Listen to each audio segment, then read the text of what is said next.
Hello. How are Hello. you? It's us. I'm leaning over a little bit, but there we go. I was disappearing out of shot. Right. Let's just do a quick check. My mic's coming through and working. How are you? Is my mic coming through and working? Yes, desktop audio is registering. It is unmuted. All should be good. What's good, chat? Hello. Welcome. Greetings. How is everyone out Christmas greetings. there? Oh, yeah, hello. I It's put this Christmas on jumper because, showing time. yeah, it's this one. I've still not bought a new one.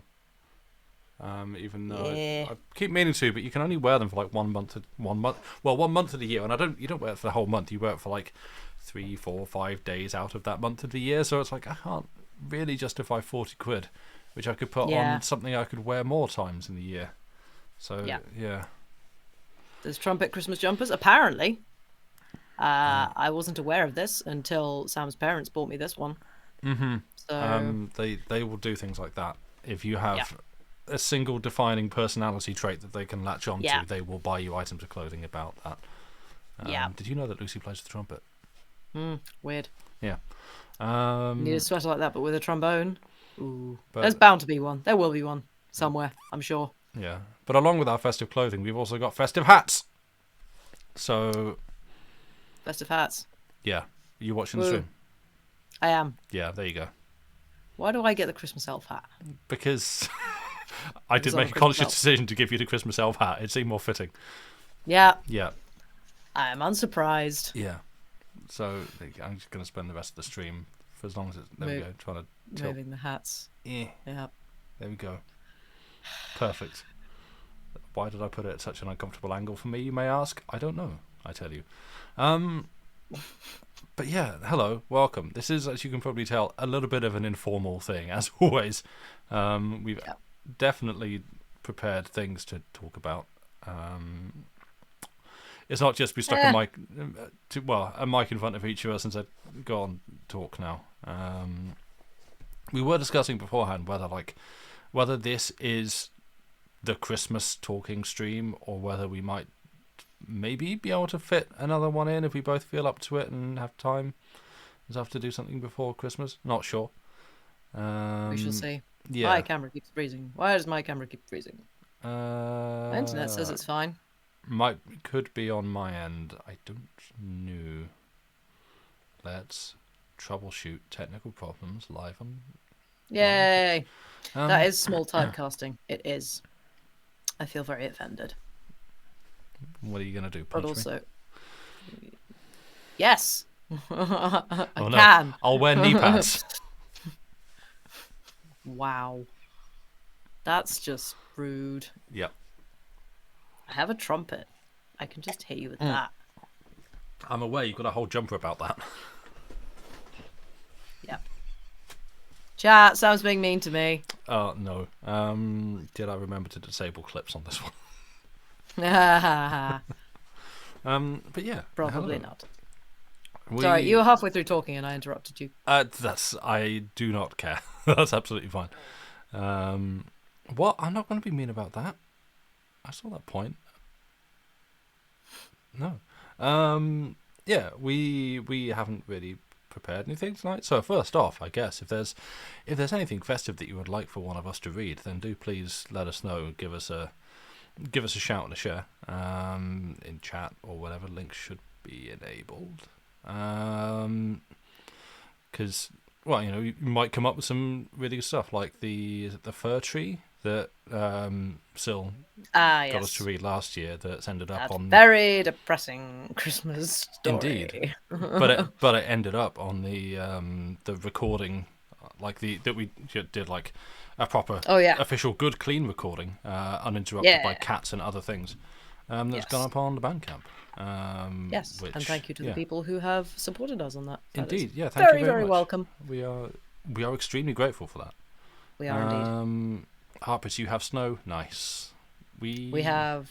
You have snow. I've had like a little bit of snow. It's like just enough to go. Oh. Yeah. The British snow Yeah.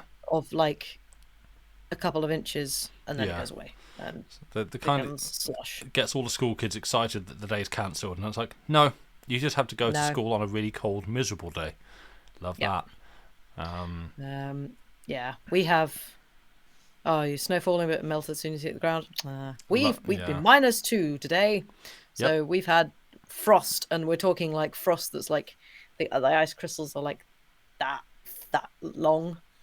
So I had to scrape my car, and because I'm short, can't reach all the way over the car roof. So my car looked like it had a mohawk. It was Great. great. Nice. So in the middle, just this line of ice crystals. It was great. And then as soon as I started driving, they all just went shing. It's like, oh, great. Just adjusting my hat. Sorry, don't mind me. Oh God, I'm gonna be doing that for the entire stream. No, it was just like a You're little not allowed bit to far move. over. No, I have to stay here. Yeah. But yeah, hello. Let's do some greetings. Andy, hi. Good to see you coming in. Oh, sorry. And Harpers and the Hat. Woo. I guess we've been mentioning you a Yes. lot, so it's only fair that you're here. Yes.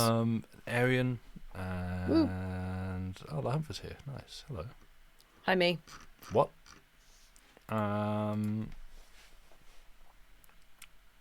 Scraping your truck off. Even tall people struggle to scrape. Yeah. Tall people have problems too. Sometimes. The car heating is broken, so you didn't enjoy almost 4 hours. Oh no. I mean, Lucy's heard me tell the story, but Yes. as I've reminded you just the other day, yes, Sam, I know. Yes, and I also have the same story. Yeah. When I was a kid of school going to age, the car that we had, basically it was like a school in town, and I lived in a village, and so you'd have like parents carpooling, so you'd like go, like it was your dad's day to do the drive or someone's mum's day to do the drive, and you would like get in the car, go around all the other houses, pick up all the kids would assemble at that house, and this was normal to us, but I don't know if it's abnormal to anyone else. Pile into the car and be driven to school, and our car, the heating on it was broken, and so like we couldn't run the heating. It was just extremely loud and didn't really kick out any heat. Problem is, when you've got a cold, very cold winter morning in a car full of kids, all unfortunately breathing, that tends to fog the car up instantly. So we would have to drive to school with all the windows down in the middle of winter, pulling up at traffic lights with other drivers and kids in the backs of cars looking across at us like, are you guys okay? What's wrong? And we're just there, cold. Extremely cold, sat in this car. So that's my winter school trip. Did you have the fun thing as well that we had when the same thing happened to my dad's car when we were younger, of someone having to lean forward, like whoever was sitting in the passenger seat having to lean forward with a cloth and like thingy. Oh, a little bit of that, underside of the windscreen, because yeah. otherwise it would steam up. Yeah, right. Just like, here, take this. Oh, okay. It's like, I guess I'm responsible for you not crashing because you can't see. Yay. Yeah, a lot of that. Yeah. Yeah. Also, a heated jacket. You can get heated jackets. Ooh. I want one. Yeah, actually, I remember when. I remember drivers talking about that where I used to work. There was no way on earth anyone was ever actually going to like stump up the money for a driver to get a heated jacket. It'd be like, no, just cope with it, you big girls blows. Because the guy that was in charge of that sort of stuff was Scottish. I'm not just like affecting a Scottish accent for no reason, and also sexist. Hence that comment. Woo! This is, the attitudes expressed are not my own. But that was basically the attitude. If you felt cold, then it's because you are weak, and because women are weak and inferior, obviously. Hence, again, not. Yeah. Yeah. This was just the environment that I used to work in. It sucks. And so, if you felt the cold, it was your own failing as a human, and your own and a lack of masculinity. And so, therefore, no complaining. Get back in your cab and go do that delivery. It's a good place. Wouldn't recommend. But yes, I do remember hearing about heated jackets. Nice. I sat in the office, freezing my arse off. Should have had buttresses. Yep. Oh, maybe we should read some of them today. Oh, we could do, actually. Yeah, let's do some of that. I'm pretty sure that there are some Christmas ones. Oh, probably. So Hell yeah. yeah. Is my camera wonky? No. I For some reason, the angle I was looking. Oh no, no, my everything's at a weird angle, so everything looks like it's wonky. It's not. It's all fine. let's find those poems. Yeah. Audible? No, Audible. Although, Excuse me. isn't it like AI read stuff on Audible? I I'd love to hear an AI reading. Ah, AI reading McGonagall. I That would be really funny. I mean, we're not doing that because that'd be like No. a pain. Yeah. Yeah, I'd heard that was a thing that people were trying to institute or work on. I don't know how good it is and whether it's actually Yeah. to a grade where Audible are using it, but I wouldn't be surprised if that's a thing. But no, what I want to do, what I want to figure out how to do, and I'm saying this because I know that people who might go, "Ooh, I know something about that," is I want, and I told Lucy about this the other week, a William Topaz McGonagall Markov chain bot for chat, and Oh yeah. I don't know if that's something that I would need to like set up and run locally on my PC when we stream. Like if that's the case, someone tell me how to do that and I'll do it.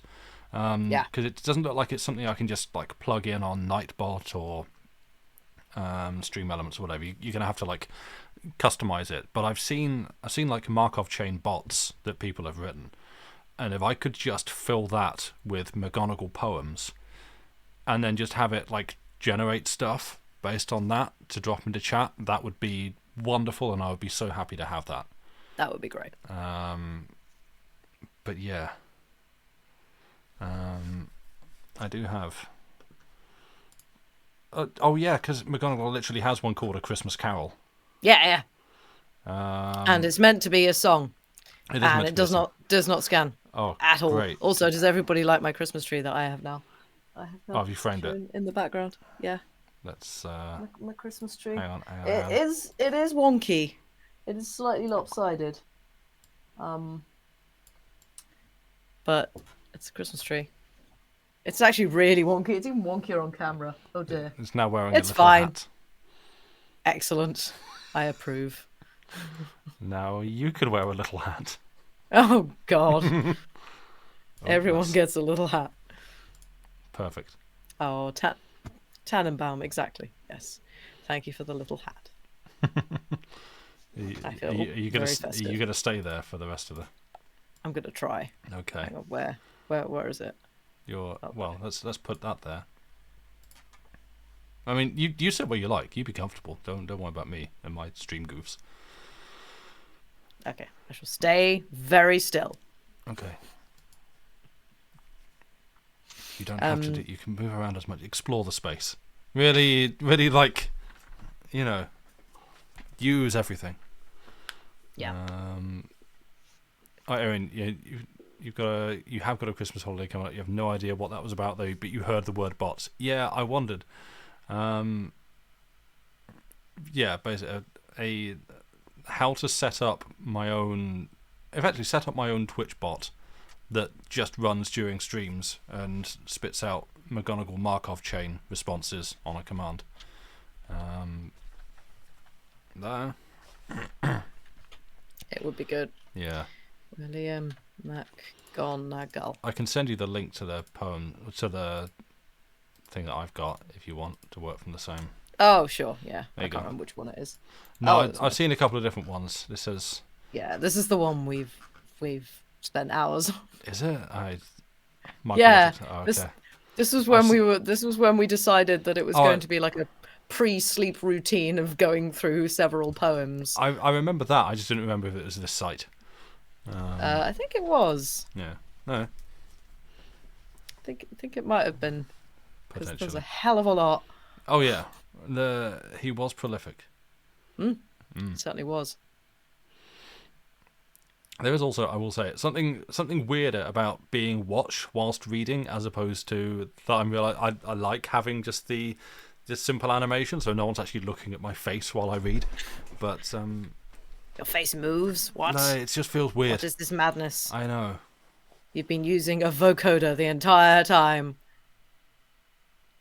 Vocaloid? Do you mean? Like, I know Vocoder is like there's the that's just the voice changey thing, isn't it? The like, as in like you speak into it and like play through a keyboard and it does like harmonics and stuff on it. Yeah.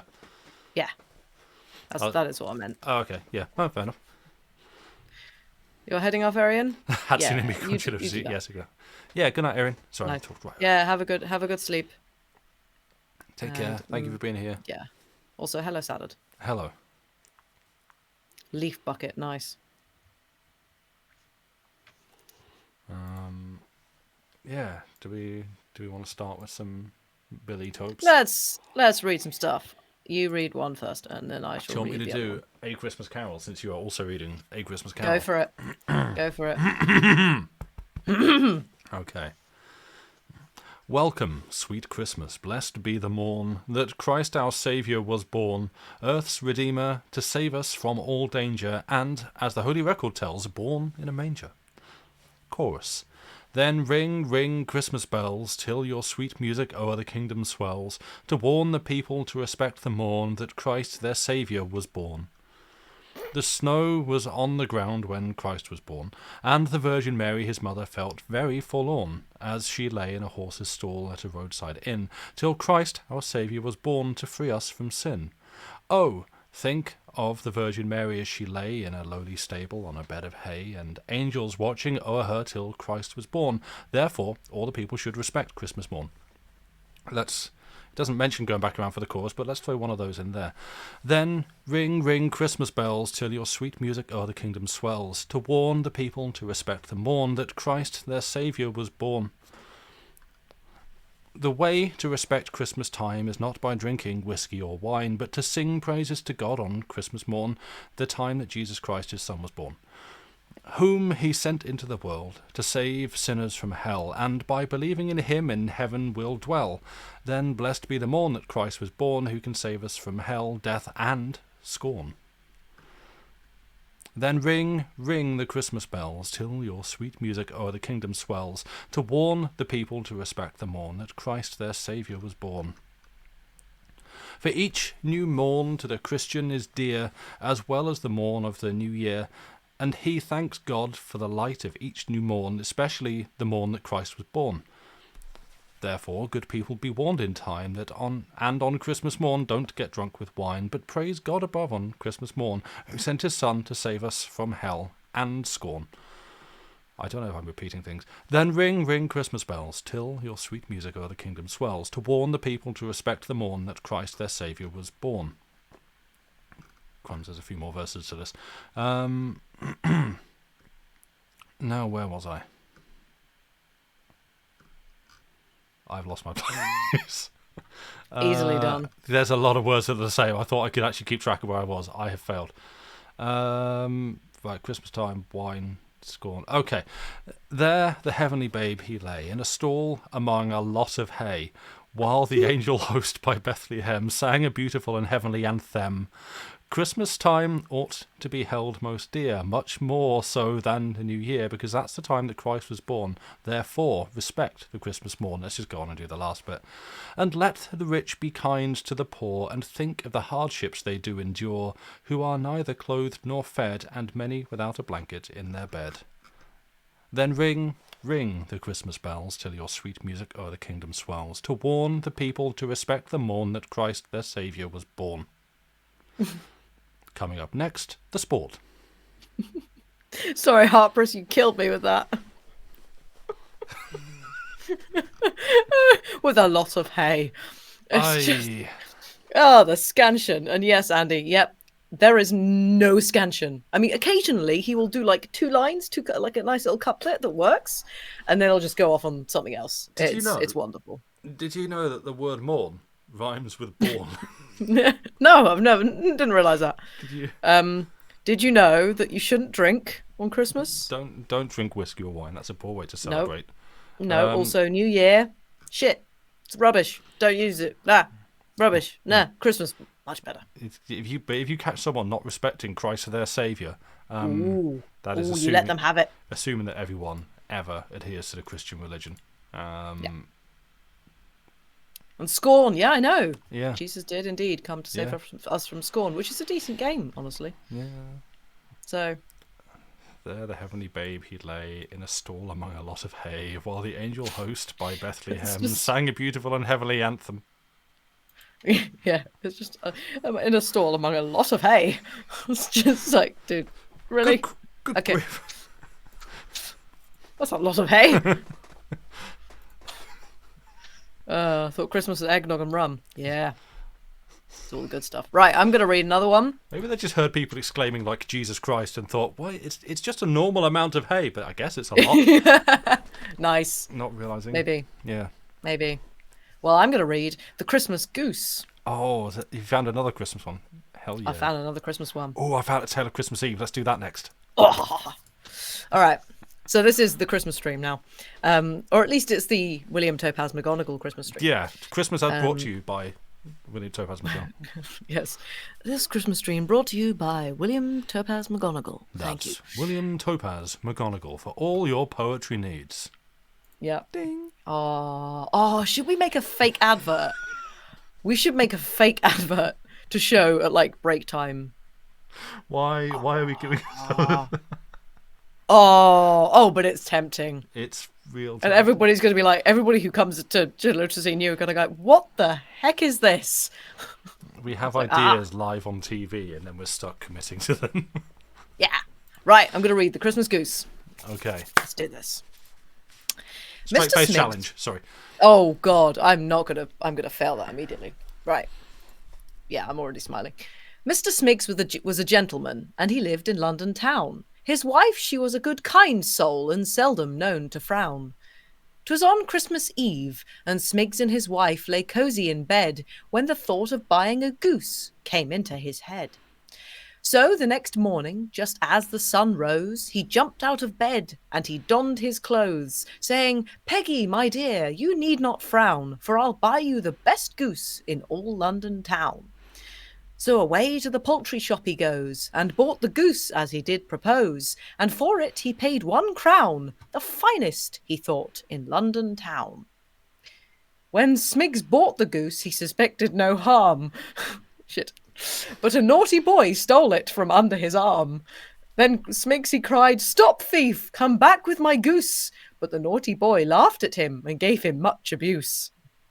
But a policeman captured the naughty boy and gave the goose to Smiggs, and said he was greatly bothered by a set of juvenile prigs.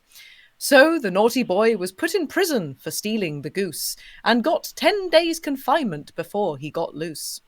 So Smiggs ran home to his dear Peggy, saying, Hurry and get this fat goose ready, that I have bought for 1 crown. So, my darling, you need not frown. Dear Mr. Smiggs, I will not frown. I'm sure 'tis cheap for 1 crown, especially at Christmas time. Oh, Mr. Smiggs, it's really fine. Peggy, it is Christmas time, so let us drive dull care away, for we have got a Christmas goose, so cook it well, I pray. No matter how the poor are clothed, or if they starve at home, we'll drink our wine and eat our goose, aye, and pick it to the bone. Wow! The end! Didn't expect that. Screw the poor. What? I thought McGonagall was all like, let's support the poor. Are we meant to like them or not? Like, I don't know. 10 days for a kid going, oh, got your goose in prison at Christmas feels a bit. And then. Yeah. This poem was sponsored by Poultry Shop. Yeah. Or London Town, even. Yeah. I mean, that, to be honest, that scanned a lot better than a lot of other ones. I do feel like he really wanted to rhyme prig with something, so I was just like, I need a name. Smig. That. Yeah. That was great. I enjoyed that. Excellent. Right. Okay, I've got A Tale of Christmas Eve. If we want to get on to the next one, I don't know. Do we want to dissect that some further? Yes. Do we want to look into the meaning, the deeper meaning behind that? Yeah. Because it felt like maybe the goose was like, it was a metaphor for human nature Correct. or something. Yes. I was quickly going to see if I could like find a picture of a goose and stick up on his but I can't be bothered. Nice. All right. Okay, Right. let's do another one. Sorry, slightly. No, I don't think I'm going to burp. I'm okay. Okay, this is A Tale of Christmas Eve by William Topaz McGonagall, a name he gave himself. 'Twas Christmastide in Germany, in the year of 1850, and in the city of Berlin, which is most beautiful to the eye, a poor boy was heard calling out to passers-by. "Who will buy my pretty figures?" loudly he did cry. Plaster of Paris figures, but no one inclined to buy. His clothes were thin, and he was nearly frozen with cold, and wholly starving with hunger, a pitiful sight to behold. And the twilight was giving place to the shadows of approaching night, and those who possessed a home were seeking its warmth and light, and the market square was dark, and he began to moan, when he thought of his hungry brother and sisters at home. Alas! The poor boy was afraid to go home. Oh heaven! Hard was his lot, for money he'd known none, and the tears coursed down his cheeks while loudly he did cry, "Buy my plaster of Paris figures, oh, please come by."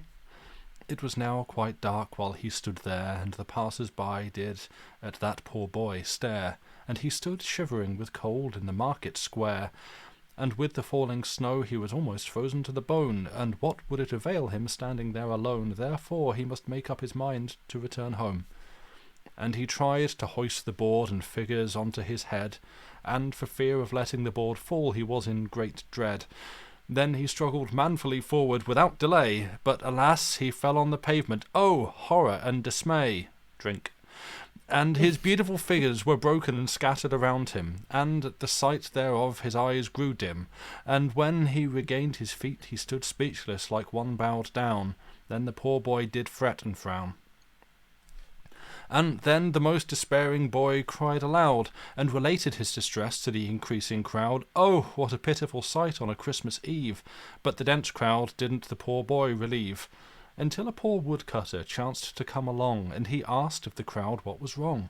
And 20 ready tongues tells him the sad tale, and when he heard it, the poor boy's fate he did bewail. And he cried, "Here, something must be done, and quickly too. Do you hear? Every blessed soul of you. Come, each one give a few pence to the poor boy, and it will help to fill his heart with joy." Then the woodcutter gave a golden coin away, so the crowd subsided largely without delay, which made the poor boy's heart feel gay. Then the woodcutter thanked the crowd and went away. So the poor boy did a large subscription receive, and his brother, mother, and sisters had a happy Christmas Eve, and he thanked the crowd and God that to him the money sent, and bade the crowd good night, then went home content. Please remember to like, share, and subscribe to Small Boy with Plaster of Paris figures. Yeah. It's just stuff happening. Got a gift sub for Christmas, exactly. Yeah, he just really wanted to be a newsreader. It's just like, I think either he's witnessed this or he's just imagined the whole thing of like, oh, what if there was a sad boy at Christmas Eve who had some plaster of Paris figures because he's very poor and he's trying to sell them, and whoop, he dropped them, but then someone came and said give money to the poor boy. I mean, heart's in the right place, yes, charity and donations to help the less fortunate, but it's the driest, least imaginative way of expressing that idea. Yep. Sadly. So the Christmas shoes with worse meat. I don't know the Christmas shoes. I can't think of it off the top of my head. Don't know what a plaster of Paris figure is. Basically a porcelain but cheap. Yeah, plaster of Paris is something I don't exactly know what it is, but it's like plaster. It's just like I do it. You kind of do stuff with it as a kid. It's like a school thing, like mix up some plaster of Paris in a plastic tub and you put your hands in and it makes like a hand. It goes warm and it like makes a handprint, and then you show your parents and they go, "Oh, lovely." And then you find it 10 years later and it's just crumbled to dust. Yeah. Some kind of metaphor. And yeah. That stuff. There we go. Yep. So I found another one that is not necessarily Christmassy, but it does tend to be told at Christmas. And I have read If you want to go hear, haha, shameless plug. If you want to go hear the actual story Oh, that is sorry, people this, heard that. That was me forgetting. I'm typing stuff on my browser to search for Christmas and forgetting that I've got desktop audio coming through, so it just did the Windows oh, boot. oh, And yeah, whoops. sorry, But you were yes, you were talking. if I was, what was I saying? Oh no. Oh yes. So Hans Christian Andersen, The Little Match Girl. I read this. I want to say last week. No, not last week. The week before, possibly. And it is a very sad story, and it's sort of Christmas time, winter time, about a little girl who tries to sell matches and dies, and it's beautifully written. Gets me every time. Really sad story. Guess who had a go at it? Is it William Topaz McGonagall? You funny thing, it is. So let us have a listen to William Topaz McGonagall's version of Hans Christian Andersen's The Little Match Girl. I'm sure it's better.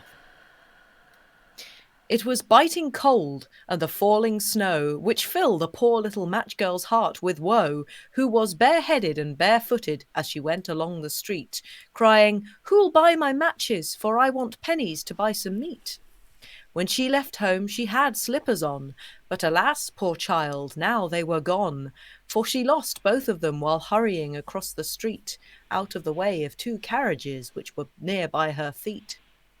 So the little girl went on, while the snow fell thick and fast, and the child's heart felt cold and downcast, for nobody had bought any matches that day, which filled her little mind with grief and dismay. Drink.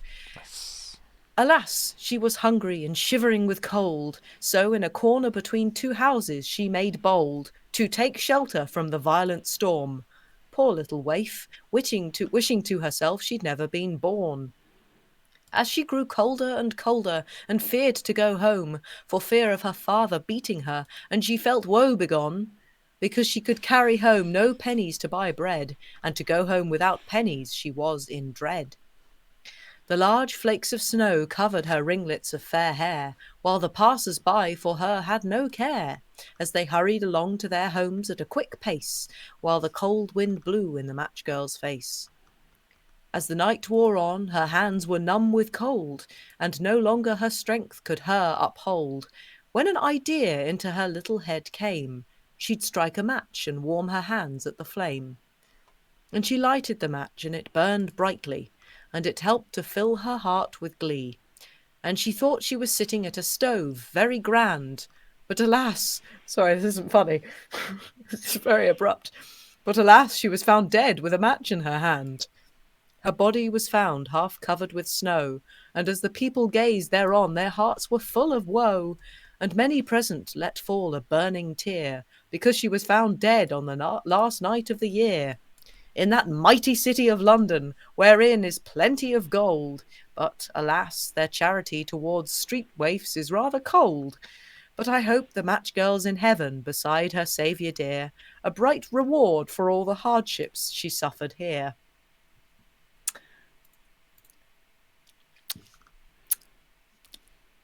Yeah, I feel like Hans Christian Andersen did a better job. It's just that she imagined a stove, she's dead. Nothing about like all of the other stuff. Just dead. He did indeed summarize the literal events of the story. He did do that well. Exactly. He didn't even get visions. Just dead. It's like she's dead now. It's like, yeah. God bless him. Not quite the same connection that was created in the original. No, it doesn't really tug at the heartstrings as much as the original does, I feel. Again, feels just like he was there reporting on a news story. And it's just like, oh, I'm sure she's in heaven, it's all fine. Oh, God. Yeah. So that's McGonagall's version of the Little Match Girl. I mean, if you want to feel a little bit bad for the guy, I mean, a bit bad, but also conflicted. Yeah. I've done a quick search on another site to see if I can find up ones that just, because we've exhausted the ones that say Christmas in the title, but like just December-y, New Year-y kind of poems.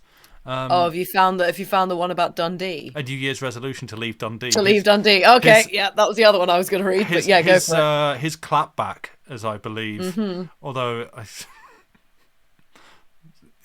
has been, so I've seen a few times. Obviously, clapback is the expression for, like, someone says something mean, so you clap back at them in return. I've seen it now be used wrong in a few places as snapback on, like, Netflix tweets and stuff. That's like a hat. Meet Wednesday Addams, the queen of snapbacks, and people going, "That's people a hat, just photoshopping guys." hats on her. So once again, in the stories of cultural appropriation going wrong, as well, when's it ever gone right? But just cool. But yeah, no, this is William McGonagall's diss track to the people of Dundee for being mean about him. Welcome, thrice welcome to the year 1893, for it is the year I intend to leave Dundee. Owing to the treatment I receive, which don't do that, does my heart sadly grieve. Every morning when I go out, the ignorant rabble, they do shout, "There goes Mad McGonagall!" in derisive shouts as loud as they can bawl, and lift stones and snowballs, throws them at me, and such actions are shameful to be heard in the city of Dundee. And I'm ashamed, kind Christians, to confess that from the magistrates I can get no redress. Therefore I have made up my mind in the year of 1893 to leave the ancient city of Dundee, because the citizens and me cannot agree. The reason why?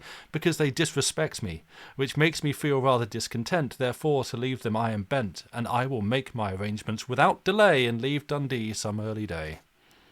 Peace. I'm out. Drops the mic. Yep. Yeah, a Dundee diss track. Exactly. Yeah. We are not just dunking on McGonagall salad.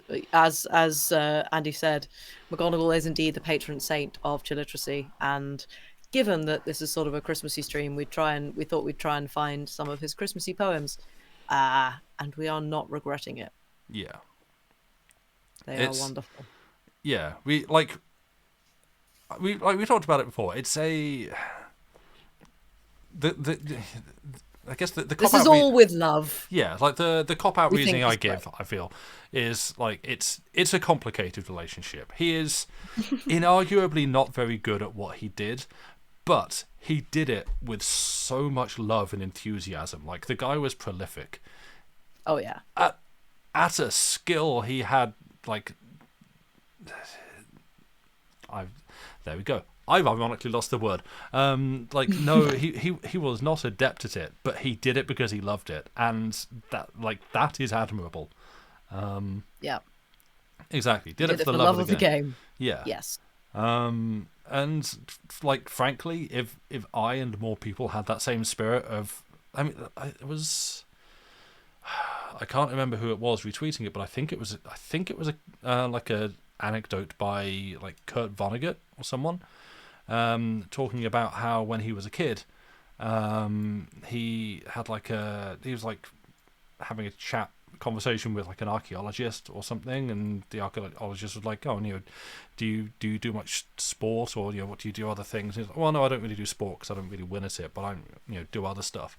And this is butchering and paraphrasing to the worst degree, but kind of the response he got essentially was like, don't do stuff to win at it. Don't view it as only do things that you're good at. Do things because you enjoy them, and that kind of then put him in the mindset of like, oh, I can just do things because I enjoy them rather than because I have to be the very best. So exactly, slaughterhouse. So yeah, like. And that's damned admirable. That is something I respect. Oh yeah. So yeah, McGonagall. Yes. We laugh at the poor quality of the writing, and yeah, but he did it with so much love and enthusiasm that I wish I could carry some of that over into my own life. Yeah. Oh yeah, no worries, Salad. Yeah, as you were just saying, like, is this the topic for the stream? We didn't really come in with a plan, so it's kind of the topic that we've fallen onto. Well, it's Christmassy, isn't it? Yeah. I have now found an autumn poem by McGonagall, though. Ooh, I've Sort got of The Wreck of the autumn. Steamer Storm Queen, which start on the 21st of December, so we'll get to that one. All right.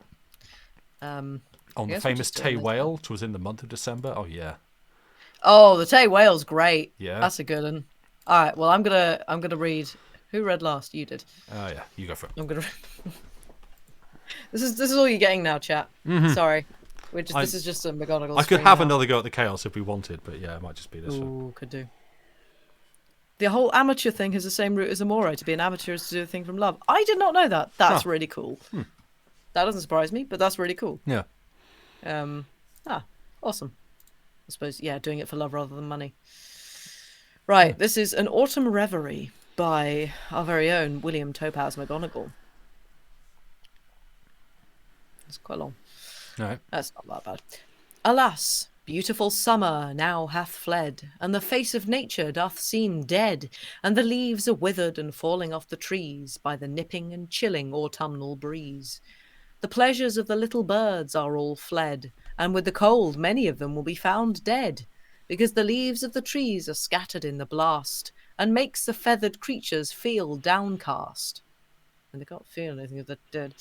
Because there are no leaves on the trees to shield them from the storm, on a windy and rainy, cloudy morn, which makes their little hearts throb with pain by the chilling blast and the pitiless rain.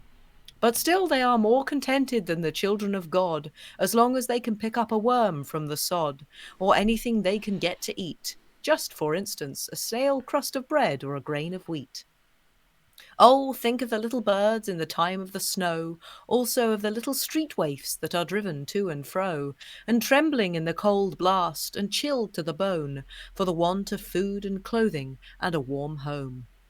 Besides, think of the sorrows of the wandering poor, that are wandering in the cold blast from door to door, and begging for heaven's sake a crust of bread, and alas, not knowing where to lay their head.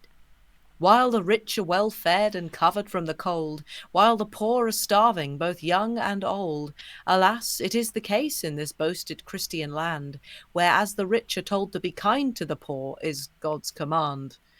Oh, think of the working man when he's no work to do, who's got a wife and family, perhaps 4 or 2, and the father searching for work, and no work can be had. The thought, I'm sure, 'tis enough to drive the poor man mad.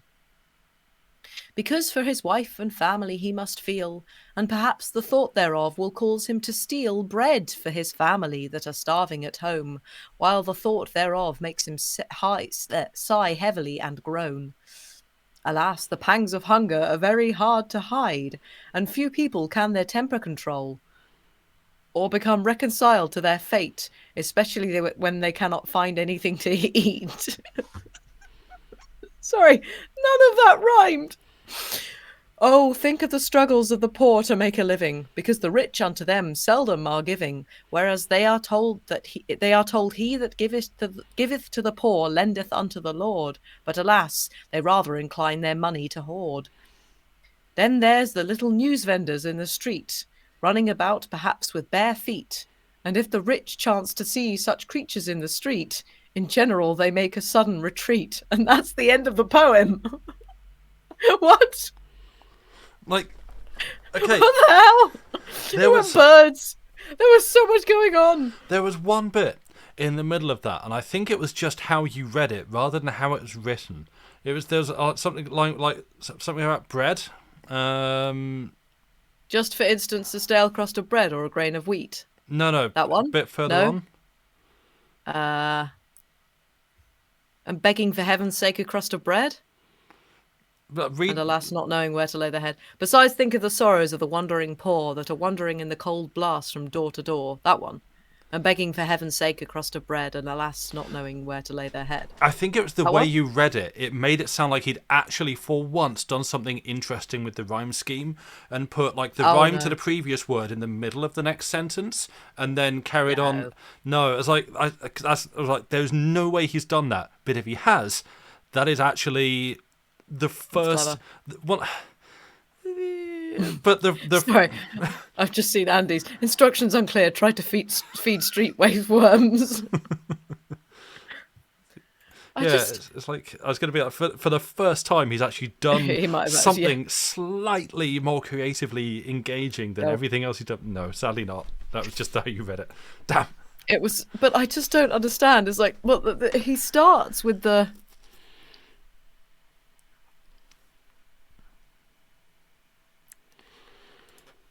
It just, yeah. So they're all the birds are dead because the leaves of the trees are flown off, and it makes the birds feel down. Yeah. I just love when he starts like listing examples of things that birds might like to eat. Yeah. But no, it's this. This actually grammatically makes no sense. Because there are no leaves on the trees to shield them from the storm on a windy and rainy, cloudy morn, which makes their little hearts throb with pain by the chilling blast and the pitiless rain. No, you need either a because of this. It's gonna get some red pen, isn't it, mate? Or yeah. Yeah. Unclear. Please rewrite. I just like the fact that it just suddenly ends. Just oh yeah, by the way, the news vendors as well. Those guys. The rich, they run away from them. Yeah. Cool. Like in a lot of these, his heart is mostly in the right place. There's a bit of like Christian piety going on, but for the time it was written, sure, that's always going to be there. But generally he seems to be like, again, help the poor, look out for them. Rich people need to not be getting quite so rich and hoarding it to themselves, but redistribute this wealth to the poor, which obviously comes from like a Christian charity thing. But I mean, you look at what people do now in the name of the Bible, and at least he's a little bit closer to what was written. But yeah, it's the local news, but in a very interesting way. Yeah. Yeah. And also like think of the working man when he's no work to do, who's got a wife and family, perhaps 4 or 2. 4 or 2 what?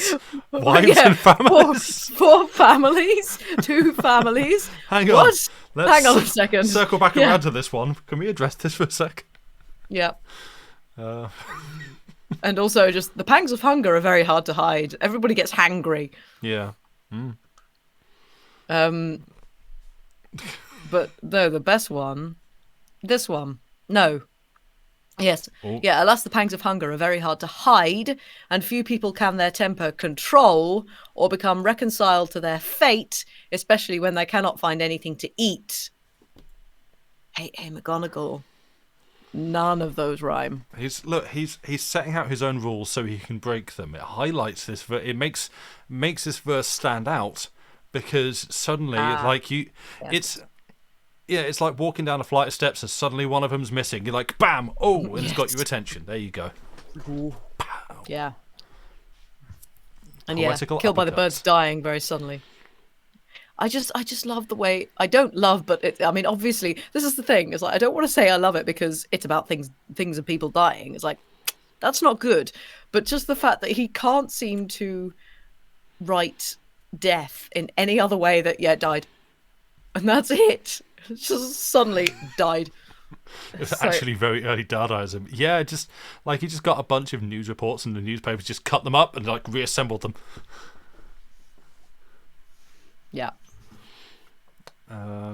Right. Shall I have a go at the famous Tay whale? Oh yeah, go for it. Okay. Let's whale this up. Can I do this like a newsreader? Yes. I don't have a stack of paper to shuffle. Yeah. Plus, if I start banging things on the desk, it's going to annoy everyone at home and in the house. Mm-hmm. The famous Tay whale, maybe like a news report. 'Twas in the month of December, and in the year 1883, that a monster whale came to Dundee, resolved for a few days to sport and play, and devour the small fishes in the silvery Tay. So the monster whale did sport and play among the innocent little fishes in the beautiful Tay, until he was seen by some men one day, and they resolved to catch him without delay. When it came to be known that a whale was seen in the Tay, some men began to talk and to say, "We must try and catch this monster of a whale. So come on, brave boys, and never say fail." Then the people together in crowds did run, resolved to capture the whale and to have some fun. So small boats were launched on the silvery Tay, while the monster of the deep did sport and play. Oh, it was a most fearful and beautiful sight, to see it lashing the water with its tail with its tail all its might, and making the water ascend like a shower of hail, with one lash of its ugly and mighty tail. The water did descend on the men in the boats, which wet their trousers and also their coats, but it only made them the more determined to catch the whale, but the whale shook at them his tail. Then the whale began to puff and to blow, while the men and the boats after him did go, armed well with harpoons for the fray, which they fired at him without dismay. And they laughed and grinned just like wild baboons, while they fired at him their sharp harpoons. But when struck with the harpoons he dived below, it filled his pursuers' hearts with woe, because they guessed they had lost a prize which caused the tears to well up in their eyes, and in that their anticipations were only right, because he sped on to Stonehaven with all his might, and was first seen by the crew of a Gordon fishing boat, which they thought was a big cobble turned afloat. But when they drew near him, they saw it was a whale, so they resolved to tow it ashore without fail. So they got a rope from each boat tied round his tail, and landed their burden at Stonehaven without fail. And when the people saw it, their voices they did raise, declaring that the brave fisherman deserved great praise. And my opinion is that God sent the whale in time of need, no matter what other people may think or what is their creed. I know fishermen in general are often very poor, and God in his goodness sent it to drive poverty from their door. So Mr. John Wood has brought it for £226, and has brought it to Dundee all safe and all sound, which measured 40 feet in length from snout to the tail, so I advise the people far and near to see it without fail. Then hurrah for the mighty monster whale, which has got 17 feet 4 inches from tip to tip of a tail, which can be seen for 6p or a shilling, that is to say, if the people are all willing. Thank you, and good night. It's the fact that it goes into how much it costs and how big it is just at the end. It's just a little... So I've got to get the facts. I've got to get the facts in. A little note for the it's tourist amazing. there. You know, if you're reading this poem, perhaps you want to pop along to Dundee and come and have a look at the Go check whale. out the whale. Stop by the gift shop if you would on the way out. Yeah. We've got a little key ring. You've got like a stuffed whale that your parents are never going to let you have. That's for the rich kids, sorry. But you can have like a rubber with "I saw the Dundee whale" on it. Maybe a T-shirt. I don't know. Possibly like a pencil. I saw the and Dundee sharpener. whale, and all I got was this lousy T-shirt. Yeah, a bookmark. It's just in the shape of a whale. It's quite fun. Keep that in your poetry book where you've read this. A T-shirt, very good, thank you. Very nice. Kids see it free. Yeah. Yeah. Yeah, what was From Monday to Friday, from 10 a.m. to 8 p.m. Yeah. I love the like he sets up. It's the baboons and harpoons. Yeah, baboons right. And It's like harpoons is such a good rhyme. Where has baboons come? Oh, he's rhyming harpoons, right? But he's harpoons come second, Yep. see, so you don't know where he's going. It's like, whoa, baboons! Yep. What are you doing? Where did that come from? Oh, crazy. Yeah. And just at the end, it's like, oh, and I've got some facts. Oh, Yeah. You think Moby Dick is full of facts? Check this out. Oh yeah. Yeah. Licks the quill. Let's go. Sorry, my chair is creaky. That was good. I enjoyed that one. It was. My camera might be freezing slightly. I see my internet's hating me a bit. It's mainly just going kind of blocky, low res. Okay, that's all right. Favourite poems of the Tay poems. I love the fact that he can only describe the Tay as beautiful and or silvery. There are no other words that he uses to describe it. It's silvery and it's beautiful, and you best not forget it. Hey, Brat and Brat. How's it going? Hello. Welcome. Also, hello to Noel Wrights as well. I saw you Yeah. in chat, and you're a new person here, Yeah. so thank you very much for the follow and yeah. welcome in. Oh man. And yes, hello, Brat and Brat. I hope you are well. Oh, this is I found a long one. It's got 2 parts. It's got 2 parts. Yeah. That's part 1, part 2. Jack of the Cudgel. Jack of the Cudgel. Hey. Shall we maybe do that one and then call it for the poems at least? Because otherwise we're going to run out. Oh, I don't think we can run out. There's so many, but we can't. Yeah. Maybe. We'll see. Yeah. We'll see how long this takes. I mean, Tay this is- tourism slogan is "See the beautiful and silvery Tay." Ah, of course. Maybe he just worked for the Tay. This isn't a Christmas one. I was going to say, by the way. This Thingy is board. this is just another one that I found. I just clicked on it 'cause it's an interesting title. There's All right. I've got the wreck of the steamer Storm Queen though, which I think does mention December in it somewhere. All right.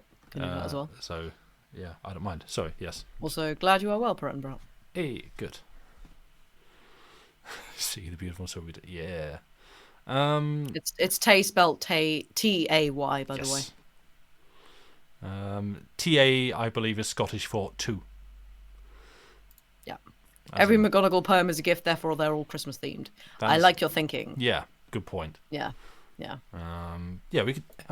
There's going to be a lot of other Christmas poems. We could like do some other poems that Yeah, like we could aren't McGonagall poems, but also public Yeah. domain. But let's do some more McGonagall for now. Oh yeah. Do you want to do it? Because I just did one. Do you want to do one? I'll do the one that was on Christmas thing.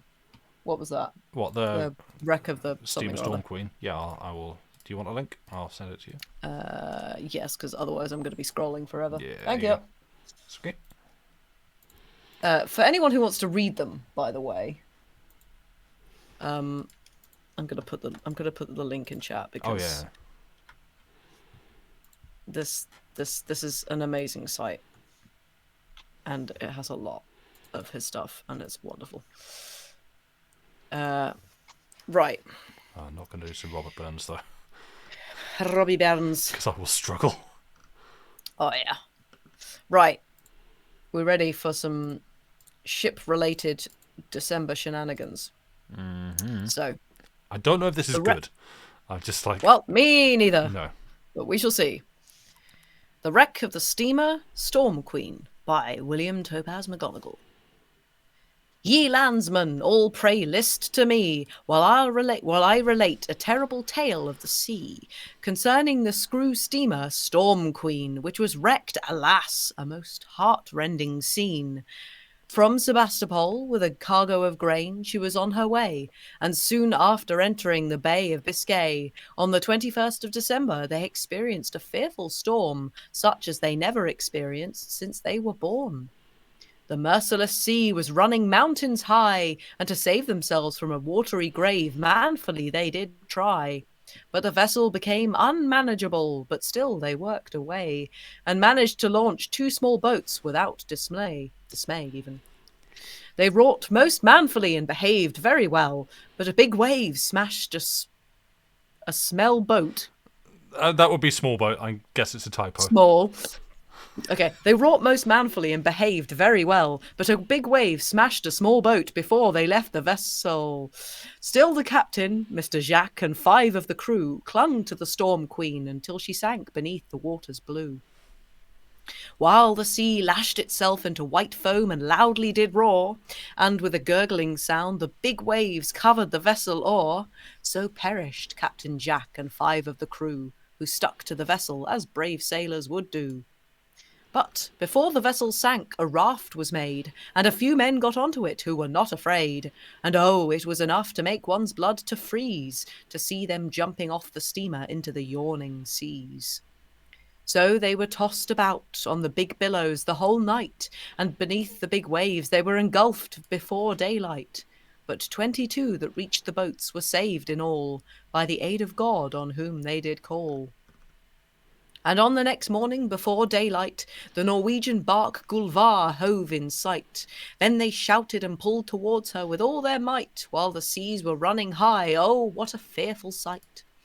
The poor souls were prevented from getting alongside of the bark Gulvar by the heavy seas and tide. And as the boats drew near the bark, the storm increases, until the boats struck against her and were dashed to pieces. It was almost beyond human efforts with the storm to cope, but most fortunately they were hauled on board by a rope, while the big waves did lash the bark all over, but by a merciful providence they were landed safely at Dover. The survivors, when rescued, were in a destitute state, but nevertheless they seemed resigned to their fate, and they thanked God that did them save most timely from a cold and watery grave. And during their stay in Dover, they received kind treatment, for which they, poor creatures, felt very content. And when they recovered from their ills, they met at sea. The authorities sent them home to their own country. But as for Captain Jacques, few men like him had been, because he couldn't be persuaded to desert the Storm Queen, as he declared he wouldn't leave her whatever did betide. So the brave hero sank with her beneath the waters wide. Sad times. Like, where was the where was the good one? Oh yes, the fact that he decided to completely do away with the past tense. And as the boats drew near the bark, the storm increases until the boat struck against her and were dashed to pieces. It's like, I need to rhyme this. I need to rhyme this. I guess we're in present tense now. the storm increased and the boats were dashed to pieces. Ah, damn it. Yeah. I You initially missed the S in that URL and read it as poeticide. Nice. Poetic license. well, just That'll do. all I've got going through my head while we read these poems of just accounts of nautical tragedies is Wreck of the Dandenong. And just Yeah. like every one sounds like, you know, you want to try and set it to Wreck of the Dandenong, but it would just be awful. So yeah, it's like or like Watery Grave, or just some kind of sad sea disaster song, like Bones in the Yeah. Ocean, something like that. And no, I mean, no, thing is, like, because Dandenong's quite a straightforward account of things happening, but then in the chorus you've got, and I dream of you, I dream of sleep, I dream of being warm, and it's suddenly like, oh, it's like the chorus, like, Yeah. you suddenly got like emotion come through, and it's the feelings. yeah. And this is just no, absolutely not, Yeah. none of that. Yeah, Rather just hear Dandenong. Oh, same, yeah. big same. I feel like we should try and set some of these to actual music. Where's I'm trying to find the Christmas Carol again. That's a Christmas Carol, isn't it? Yeah. Good luck. I'm trying to think what he would have thought. Because Ring Ring Christmas Bells, I'm pretty sure that is actually a carol of some description. Let me do this. No, not that one. Yeah. To the Pokemon theme. Ew, feelings. I know, right? No, McGonagall doesn't do feelings. No feelings are allowed. Apart from dismay. Dismay is allowed. Oh yeah, That is allowed. dismay or the lack of dismay. Yes. Yeah. Which still, in his terms, just means fast or slow. To do something without dismay just means you did it quickly. Oh, that's true. Yeah. Well, it can mean basically everything. It is a word that means anything he wishes it to mean. Yeah. Also, woe, if that is a feeling. Yeah, good point. Woe. That's another one. Yeah. And hearts for to wail, quake, quail, shake. Can't think of any others. No. Fail. Dismay mean anything. Ayo. Very good. Nice. Nice. That's better wordplay than he does. Which is a very low bar.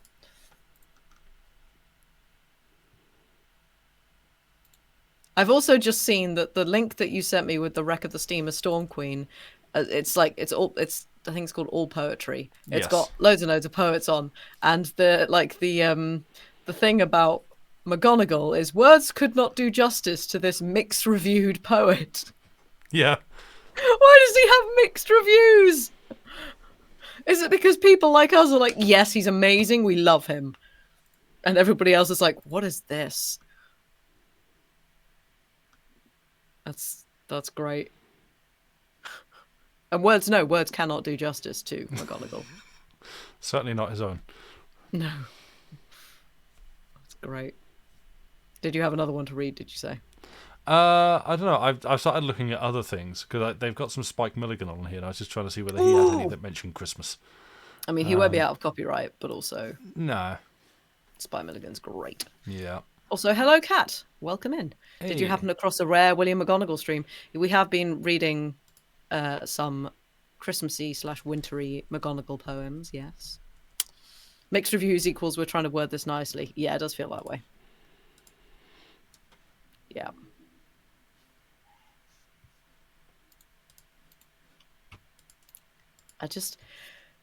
Excuse me. I'm just trying to work out what you could set the Christmas Carol to.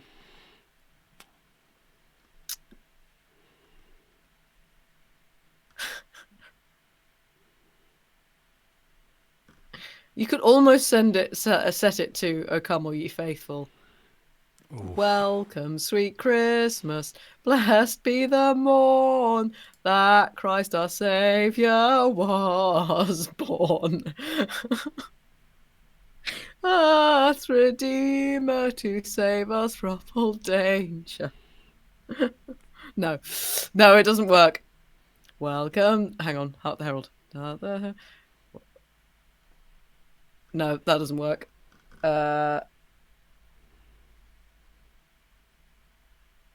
Sussex Carol. Welcome, sweet Christmas, blessed be the morn that Christ our Saviour was born. Nope. Welcome, sweet Christmas, blessed be the morn that no.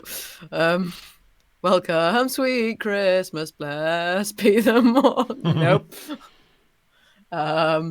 Welcome, sweet Christmas. No, obviously not. The Hay line. Oh, the Hay line. That was what? Where was that? There, the heavenly babe he lay in a stall among a lot of hay. It's great. Deck the halls. You should do a review of the McGonagall poem in the form of an interpretive dance. Nice.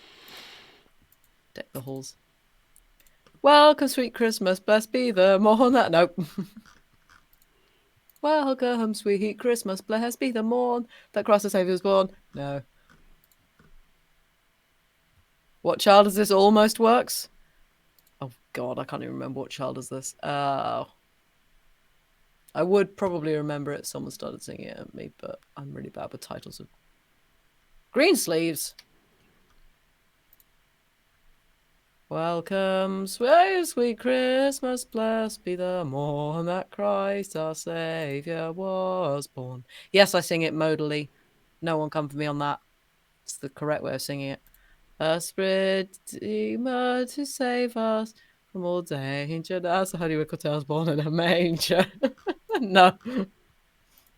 Okay, I'm going to stop doing that now. Did you have more things you wanted to read? I don't know. So there's, I mean, I just clicked on Jack of the Cudgel, which is quite a long one, so I probably won't do that. No, I'm just looking at at other poets to see if because there's a lot on here. And, yeah. The difficult thing is, with McGonagall, you know where you stand. Oh yeah. Whereas if you go clicking on just other poets, it's like, well, where do I start? Do I just look for something good? Because I'm not. I don't read a lot of poetry. It may surprise you to know. So I can't just go oh, this one by this person is really good. If I hear something good, I'm like, oh, that was lovely, and then forget who wrote it or what it was called. So I don't have an archive of poetry to go to. So I'm just I don't know what's Dylan Thomas got in his repertoire that might do. Oh. It's probably quite bleak. Some of these seem like they're going to be. Yeah, Dylan Thomas is not the most cheerful. But sometimes that's appropriate this time of year. Modal is best. Yeah, Harper's. Whoop. Da da da da da da da da da da da da da da da da da da. Yeah, that's the way you should sing. You took a whole class on Dylan Thomas. Don't recall any Christmassy ones. Yeah, that doesn't surprise me. There's A Winter's Tale, which I found, or A Child's Christmas in Wales, but both of those look quite long. And A Child's Christmas in Wales just looks more like a story. The way it's formatted is these are paragraphs. These aren't. Yeah. Winter's Tale is just pretty long. And frankly, I'd worry about not doing these justice. Yeah. Well, where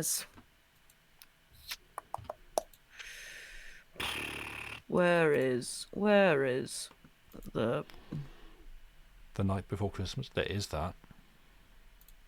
Oh, there is that. That is true. I think you'd mentioned that one. I did mention that. Yes. I'm trying to find. There are some good Edward Thomas ones that are sort of wintry, which I have in my bookcase. But can I be bothered to go and get it? That's the problem. I mean, I'm happy to also take suggestions from chat if you have things that you would like to hear read. Yeah, Um, definitely. doesn't have to be Christmas. Doesn't have to be festive or seasonal.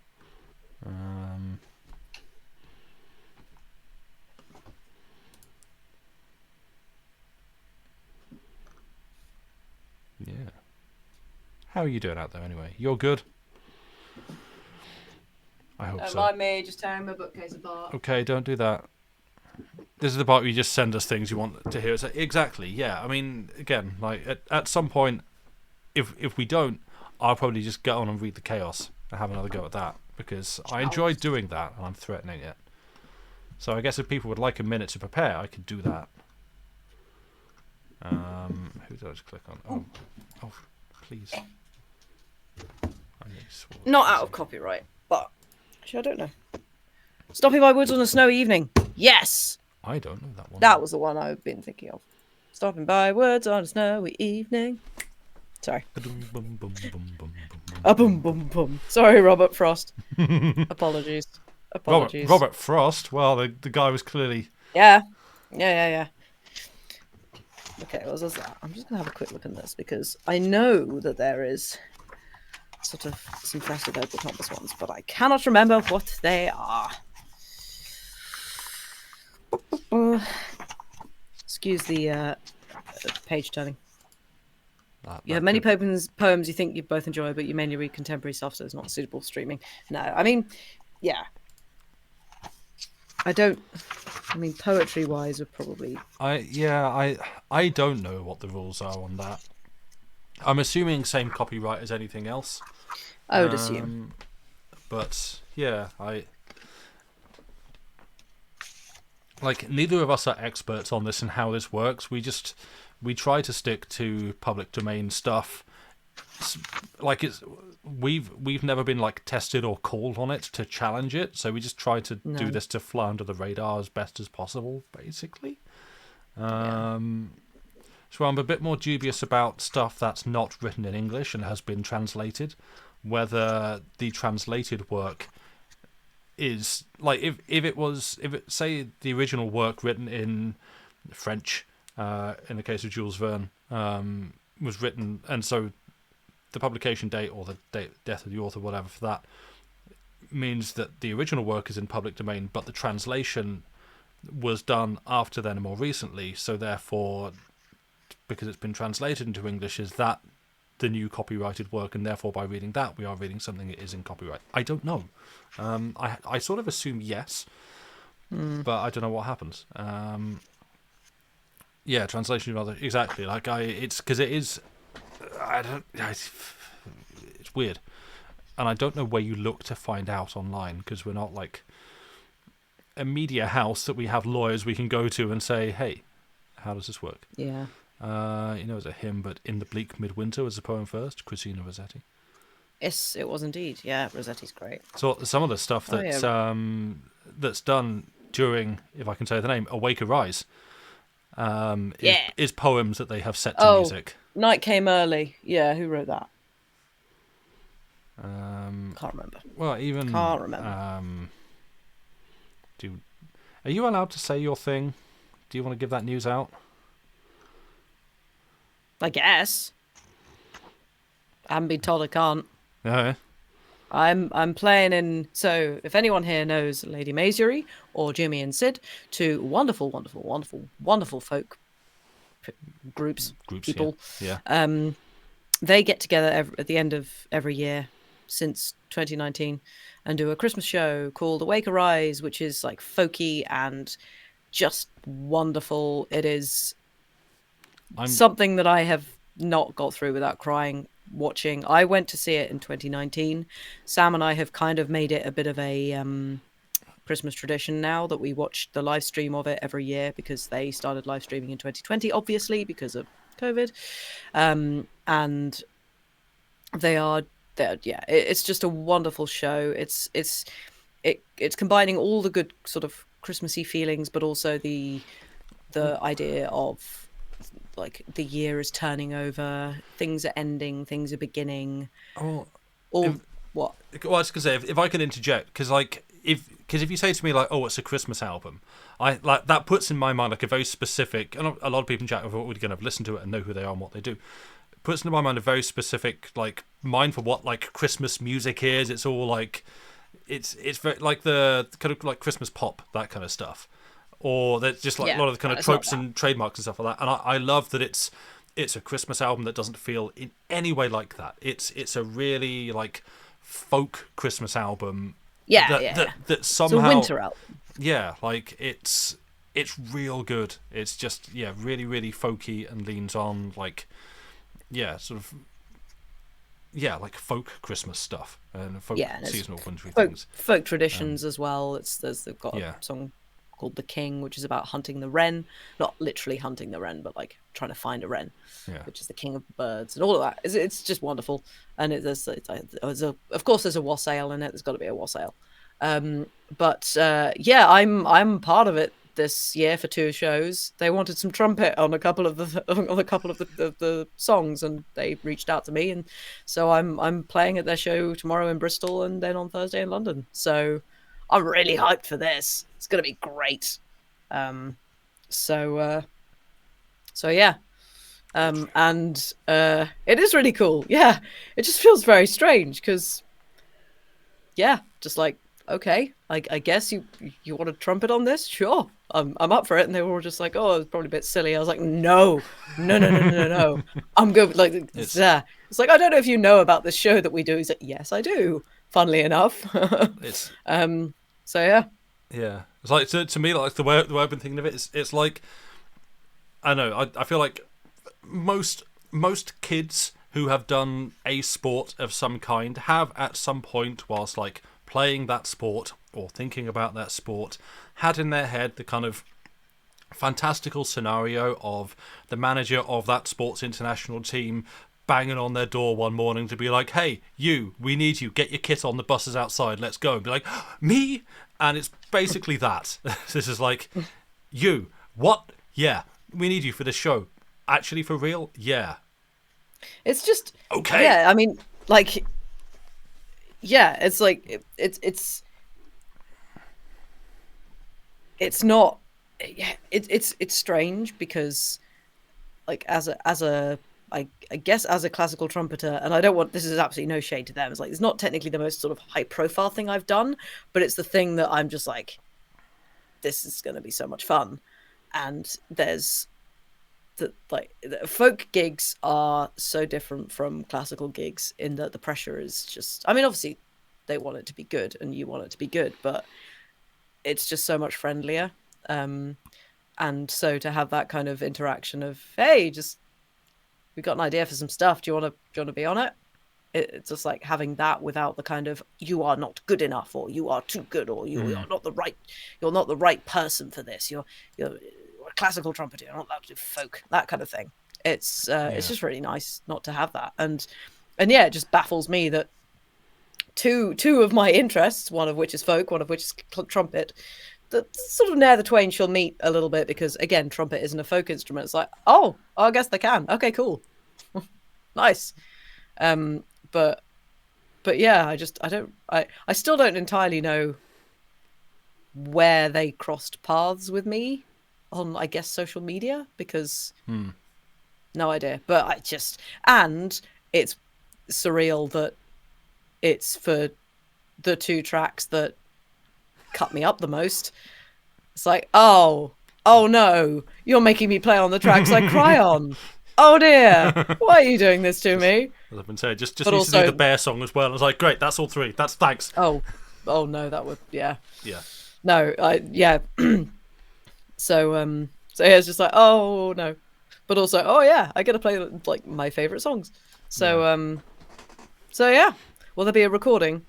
I don't know. Maybe. Did I tell you my news from JD and Abby? I did. Yeah. So you told me, but I don't know whether publicly available. I don't know how publicly available, but yes, my understanding is JD and Abby are also going tomorrow thankfully giving me a lift. So they're going to record something. I mean, I will be there with my phone. Try and stop me. Sam will be. I will be proud dad from the back of the room, like. Yeah, Because it's not live streamed. They're not live streaming No. it this year, I don't think. Which is no, very sad. I've not seen. Very yeah. much not. Oh, sad you Yeah. don't live in the UK. Yeah, it is. I believe sold out though tomorrow night at least, Yeah. Bristol. Which it's. I think it's going to be a really special gig. Yeah. And that's the thing. It's like this. It's very rare that you. Certainly, as a classical musician, it's very rare that you kind of get these gigs that you know will mean. Not that music in general doesn't mean a lot to people, of course it does, but a lot of the time with a classical gig, there's just so much stuff around it of like the perfectionism culture and all the stuff we've got to get through before you actually get to the gig itself and the music and people's responses to it. And also people feel like they should act a lot more politely. Not that other gig goers don't act politely, but in a sense it's just, we can't talk to the artists. The artists are separate from us. They are on a stage up there. We don't talk to them, kind of thing. It's like if we want to say that it was well done, then we have to do it in a very sort of proper way and stuff. It's like it's not there isn't the personable nature that there is in folk gigs, for example, and I think other gigs as well. But I mean, the whole point of folk is it's for the people, by the people. Yeah. But yeah, it's very rare that you get that kind of feeling of oh, this is something special. This is something really special. Yeah. And yeah, when you've been watching something that you know is special from afar, you're just like, oh God, I wish I could be a part of this. Yeah. And then you can. It's like, oh, yeah, it's like I want to do that. Okay. Or I want to do something like that, and that's their thing, so I can't do that. So I guess I'm going to have to go and find a way to do my own thing that is as moving to other people, and hopefully myself as this is to me. And then it's just like, or you free a couple of nights next week? Like, yeah, I guess. yeah. Yeah. It's also, and it's also crazy as well because their live stream the live stream that they did in 2020 was and Sam will attest to this, the first live music I had heard for basically an entire year. Yeah. And we watched it, obviously not together because lockdown, apart on, like, obviously watching a live stream at the same time. I was just bawling my eyes out through the entire thing. Like, good tears, cathartic tears. Yeah. But it was that kind of thing of, oh God, I have missed live music so much, and this particular show is uniquely special. Yeah. They are a bunch of just flipping superstars. They're great. Yeah. They're just so good, and they and also just the songs they make, the songs they choose are all just, it's so wonderfully curated. It's so well done, and they always put out a good message. Whether it be, especially Lady Masery, like with their latest album and stuff, is basically about like the female experience and everything that entails in terms of like the political aspects and fighting for your freedoms and all that kind of stuff. Yeah. But yeah, good art will do that to you. Oh, it will. But yeah, so that's what I'm doing tomorrow night. It's gonna be great. Yeah. I feel it's nice to. Again, assuming that you were okay with me dropping that sort of out there. Oh, yeah. Like that's, it's nice to be able to share that because it's cool as heck. I'm really happy for you. And, yeah. Sam was very confused as to why I was so calm when I got the news. It's like, what? Although, to be perfectly honest, I think Sam and I, or at least Sam, has got some kind of psychic ability going on here. It's you called out exactly what it was going to be. The joke image that always does the rounds about, like, it's like kids playing dodgeball. There's like a girl holding a dodgeball and like three others like blurry in the background, like a stock image of kids playing dodgeball, and it's just like Apollo handing out the gift of foresight or prognostication or something like that, and just like some random tweeter making jokes in the background. And it's like I've had that a few times. The red wall of prophecy. Yeah, exactly. Just I somehow got nailed in the face with that because the things I've been making jokes about for this have like pretty much just consistently been coming true to the point where I've just shut up. I'm not saying any more because it's Oh, maybe you'll break your leg. You've said it, not me. It doesn't count. I did. Yep. Oh wait, no, hang on. What if it bounced off me onto you? Oh no. Could be slippy. Yeah. So yeah, that's happening, and I mean, you're excited. I'm so proud for you. It's amazing. Yeah. You are the best fan. It's great. It's what I can do. Someone can do it. Yeah. But yeah, I put the link to the album in chat. If you've not listened to it, just go. There's like, be warned. There's a couple good words in it. There's lots of good words. Yeah, poems. I was going to say like it's not like wall to wall music. It's a winter experience album. There's songs. There's like readings. There's some poems and stuff. There's one track which is just Sid reading an account of winter berries. It's kind of weird, but you don't want to skip it because it's the prelude to The Old Churchyard, which is an absolute stone cold banger. How does it only have 140,000 plays on Spotify? 10,000 of those must be me. It's just so good. Yeah. But yeah, go put that on. Make it part of your winter routine and like share it to other people because it is so good. Yeah. It is fantastic. I'm looking at these play counts. It's it's not fair. It is just straight up not fair. No. Like, you're off to bed, Kat. Good night. Good night. Have a good sleep, and thank you very much. I will probably have a wonderful time at the gigs. Yeah. Provided I don't get stranded by snow and or ice, and or train strikes. That'd be fun as well. Yes. And also on Lady Maisry, listen to the new album as well, Tender. It's really good. Yes, do. It's very, very good. Yeah. I listened to it again just yesterday, and it's like, oh man, yeah. Lots of, especially not especially if you're a woman. I don't mean that, but like listening to it, especially as a woman, it's pretty poignant. It hits hard. Yeah. But yeah, they've been on your Winter Blues playlist for years now. Yeah. Nice. It's just great. It's just so good. Yeah. So good.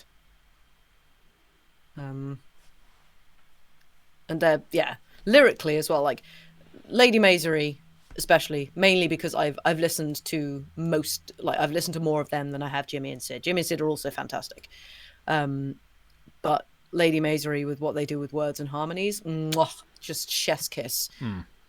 That like the review it is that they use on their website or whatever is like the best vocal harmony on the scene for years or something like that. It's like that is completely right. They do things with harmony that a lot of people are afraid to do, and they've got the three voices that like they work so well together. They are the group that when you are, or if you are someone who's like, I want to sing with other people, I'll sing with like, I don't know, a few other people. That'd be nice if we had good voices. They are the other people that they are the dream in terms of voices working together. Like they're the dream of someone going, oh, I wonder if this person's voice could work with me. Like, no, they are perfect. They blend well. Each one is distinct in its own way, but they just, they're so good. They're so good. Just, love them. Yeah. It's the hopefulness of midwinter with incredible vocals for me. Yeah, it's just, it's brilliant. But yeah, I'm going to be playing in Old Churchyard, and Hope is before us. So, good luck. Yeah, keep it together. Stay strong. Yeah, just if I don't listen to the words, I'm fine. Yeah, that's not true. That's just just like listen out for the accidental vibrato. Just no. Yeah. Or just like a semitone flat. Yeah. Yeah. Do you have a thing you want to read, or? Yeah, I got a couple of poems. Cool. All right. I've got two. What? I was going to say I've got the chaos queued up in front of me. I don't know what else I can or should read. Oh, Um, you can read the chaos again. It can be a Christmas tradition. yeah, I'd be happy with that bit. I think. Yeah. Okay. So I have you two go. Edward Thomas ones, Mm-hmm. which probably aren't out of copyright, and I've just bloody lost the page of the other one. Idiot. There we go. But I love Edward Thomas, and he is a poet who is local to the area in which I have been have been brought up. Yes, Mm-hmm. in the area in which I have lived. There we go, and live. Um, and yeah, I remember studying him in English, but also he writes about nature in a really, really lovely way. And yeah, this is not William McGonagall. This is actual nice, decent poetry. Well, now hang on. This one's called Meh. Okay. This one's called March. Yeah, I know it's not March, but now I know that spring will come again, perhaps tomorrow. However late, I've patience after this night following on such a day. While still my temples ached from the cold burning of hail and wind, and still the primroses torn by the hail were covered up in it, the sun filled earth and heaven with a great light and a tenderness, almost warmth, where the hail dripped, as if the mighty sun wept tears of joy. But 'twas too late for warmth. The sunset piled mountains on mountains of snow and ice in the west. Somewhere among their folds the wind was lost, and yet 'twas cold, and though I knew that spring would come again, I knew it had not come, that it was lost too in those mountains chill. What did the thrushes know? Rain, snow, sleet, hail had kept them quiet as the primroses. They had but an hour to sing. On boughs they sang, on gates, on ground. They sang while they changed perches, and while they fought, if they remembered to fight, so earnest were they to pack into that hour their unwilling hoard of song before the moon grew brighter than the clouds. Then 'twas no time for singing merely. So they could keep off silence and night. They cared not what they sang or screamed, whether 'twas hoarse or sweet or fierce or soft, and to me all was sweet. They could do no wrong. Something they knew, I also, while they sang and after. Not till night had half its stars and never a cloud was I aware of silence stained with all that hour's songs, a silence saying that spring returns, perhaps tomorrow. Which I like. It's a nice one. It's another kind of hopeful end of winter one. Hmm. Yeah. And there's a theme in these two. So there's another one here that is, but these things also. But these things also are springs. On banks by the roadside, the grass, long dead, that is greyer now than all the winter it was. The shell of a little snail bleached in the grass, chip of flint and mite of chalk, and the small bird's dung in splashes of purest white. All the white things a man mistakes for earliest violets, who seeks through winter's ruins something to pay winter's debts, while the north blows and starling flocks by chattering on and on keep up their spirits in the mist. And spring's here, winter's not gone. Which I also like. Yeah. This kind of, he was like, a lot of his stuff is about sort of changing seasons and how things can still feel like one season whilst also starting the next. Yeah. And all that kind of entails for feelings and Yeah. like people. So yeah, I've now found Stopping by Woods on a Snowy Evening, which sort of Cat Oh suggested. yeah. But also, yeah, Yeah. I think you said Robert Frost isn't in the public domain. And again, I don't know how public domain rules Probably. actually work between like Yeah. US and I mean, UK Edward Thomas because won't be. yeah, because he died in 1963. So yeah, like 60 years ago. Oh no. What? Thomas died in April 17. Oh. Edward Thomas died in 1917, so he Oh, is okay. out of copyright, so he's fine. Yeah, well, Robert Frost not being, but then it's like also how I don't actually know how it works with regards to like the difference between US and UK copyright law. If you read someone who's like who maybe is in public domain by US law but not in the UK law or something because it's from like the publication It goes by whatever law your country you are in. Yeah. But also we're broadcasting on Twitch, which is an international platform. I don't know. It's weird. Let's just stay small and under the radar. Yeah. But yeah, I could do it. It's very short if you want.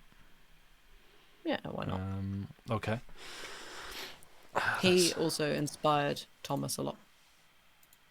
All right. Edward Thomas. Oh, okay. Yeah. Okay. Well, let's see if I can do this justice. It's Stopping by Woods on a Snowy Evening. Whose woods these are, I think I know. His house is in the village, though he will not see me stopping here to watch his woods fill up with snow. My little horse must think it queer to stop without a farmhouse near, between the woods and frozen lake, the darkest evening of the year. He gives his harness bells a shake to ask if there is some mistake. The only other sounds the sweep of easy wind and downy flake. The woods are lovely, dark and deep, but I have promises to keep, and miles to go before I sleep, and miles to go before I sleep. The end. Very nice. Yeah. It's a good one, that. Yeah. I believe it has been set to music, possibly. I can believe that. I cannot remember by whom. Skrillex, I think they got for that. Thanks for that. You are welcome. I feel it. Ludovico Einaudi. Don't even. You know my feelings on Einaudi. We do not discuss Einaudi. Why do you think I mentioned him? Yes. Shall you read the chaos, and then we shall end? Oh, we can do, unless you had anything else you wanted to throw on the top of that. I don't. Not that I can think of. Okay. So this is also, I believe, last time we checked, not in the public domain, and I don't think that has changed. But Yeah, we can always just snip yeah, the last bit of the stream off. nah, let's leave it in. Why not? Yeah, I'm gonna have to do the whole thing. I've not read this for a while, so this is gonna be. It's not a cold read, but it's tepid. It's been like your dad made it for you a little while ago, and it's been sat on the side in the kitchen for like about half an hour, and so you got to take a sip and go ugh, and we're gonna reheat it in the microwave now. I'm talking about tea. It's a very fun poem by Dutch lukewarm read. Yes, exactly. Dutch author. It should say actually on the page that I'm looking. Yeah. Gerard Nolst Trinité. And now I get the burps, so that's good. The Chaos, written in 1922, which I first heard read by Jacob Burgess, because someone challenged him to do it on Desert Bus a few years back now. And it's very good, very silly, very fun. It is about the English language, and I think since Ridiculousness. a sizable proportion of our viewership, and the extended Long John's viewership, is non-native English speaking, but extremely fluent in it, it resonates something extra special with you. So enjoy. I naturally speed up, so I'm going to try and keep control of that. Oh yeah. Dearest creature in creation, studying English pronunciation, I will teach you in my verse sounds like corpse, core, horse, and worse. I will keep you, Susie, busy, make your head with heat grow dizzy, tear in eye, your dress you'll tear, queer fair seer, hear my prayer. Pray, console your loving poet, make my coat look new, dear, sew it. Just compare heart here and heard, dies and diet, lord and word, sword and sword, retain and Britain. Mind the latter how it's written. Made has not the sound of bad, say said, pay paid, laid, but plaid. Now I will surely not plague you with such words as vague and ague, but be careful how you speak. Say, gush, bush, stake, streak, break, bleak. Previous, precious, fuchsia, via, recipe, pipe, studding sail, choir, woven, oven, how and low, script, receipt, shoe, poem, toe. Say, expecting fraud and trickery, daughter, laughter, and terpsichore. Branch, ranch, measles, topsails, isles, missiles, similes, reviles. Holy, holly, signal, signing, same examining, but mining. Scholar, vicar, and cigar, solar, mica, war and far. From desire, desirable, admirable from admire. Lumber, plumber, beer, but briar. Topsham, brawn, renown, but known. Knowledge, done, loan, gone, none, tone. One, anemone, Balmoral, kitchen, lichen, laundry, laurel. Gertrude, German, wind and wind. Bow, kind, kindred, cue, mankind. Tortoise, turquoise, chamois leather, reading, redding, heathen heather. This phonetic labyrinth gives moss, gross, brook, broach, ninth plinth. Have you ever yet endeavoured to pronounce revered and severed? Demon, lemon, ghoulfowl, soul, petrol, Peter, petrol, and patrol. Billet does not end like ballet, bouquet, wallet, mallet, chalet, blood and flood are not like food, nor is mould like should and would. Banquet is not nearly parquet, which exactly rhymes with khaki. Discount, viscount, load and broad, toward, to forward, to reward. Ricocheted and crocheting, croquet, right, your pronunciation's okay. Rounded, wounded, grieve and sieve, friend and fiend, alive and live. Is your R correct in higher? Keats asserts it rhymes Thalia. Hue and hug and hood but hoot, buoyant, minute but minute. Say abscission with precision, now position and transition. Would it tally with my rhyme if I mentioned paradigm? Twopence, threepence, teas are easy, but cease, crease, grease and greasy. Cornice, nice, valise, revise, rabies, but lullabies. Of such puzzling words as nauseous, rhyming well with cautious, tortious, you'll envelop lists, I hope, in a linen envelope. Would you like some more? You'll have it. I've lost my place. Affidavit, David, Davit. To abjure, to perjure, shake. Does not sound like check, but ache. Liberty, library, heave and heaven. Rachel, Loch, moustache, 11. We say hallowed, but allowed. People, leopard, toad, but vowed. Mark the difference, moreover, between mover, plover, dover.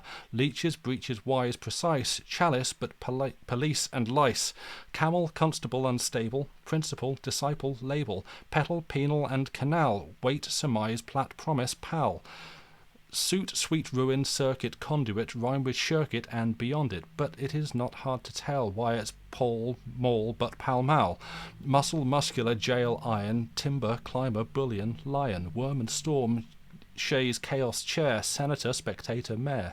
Ivy, privy, famous, clamour, has the A of drachman, hammer, pussy, hussy, and possess, desert, but desert, address.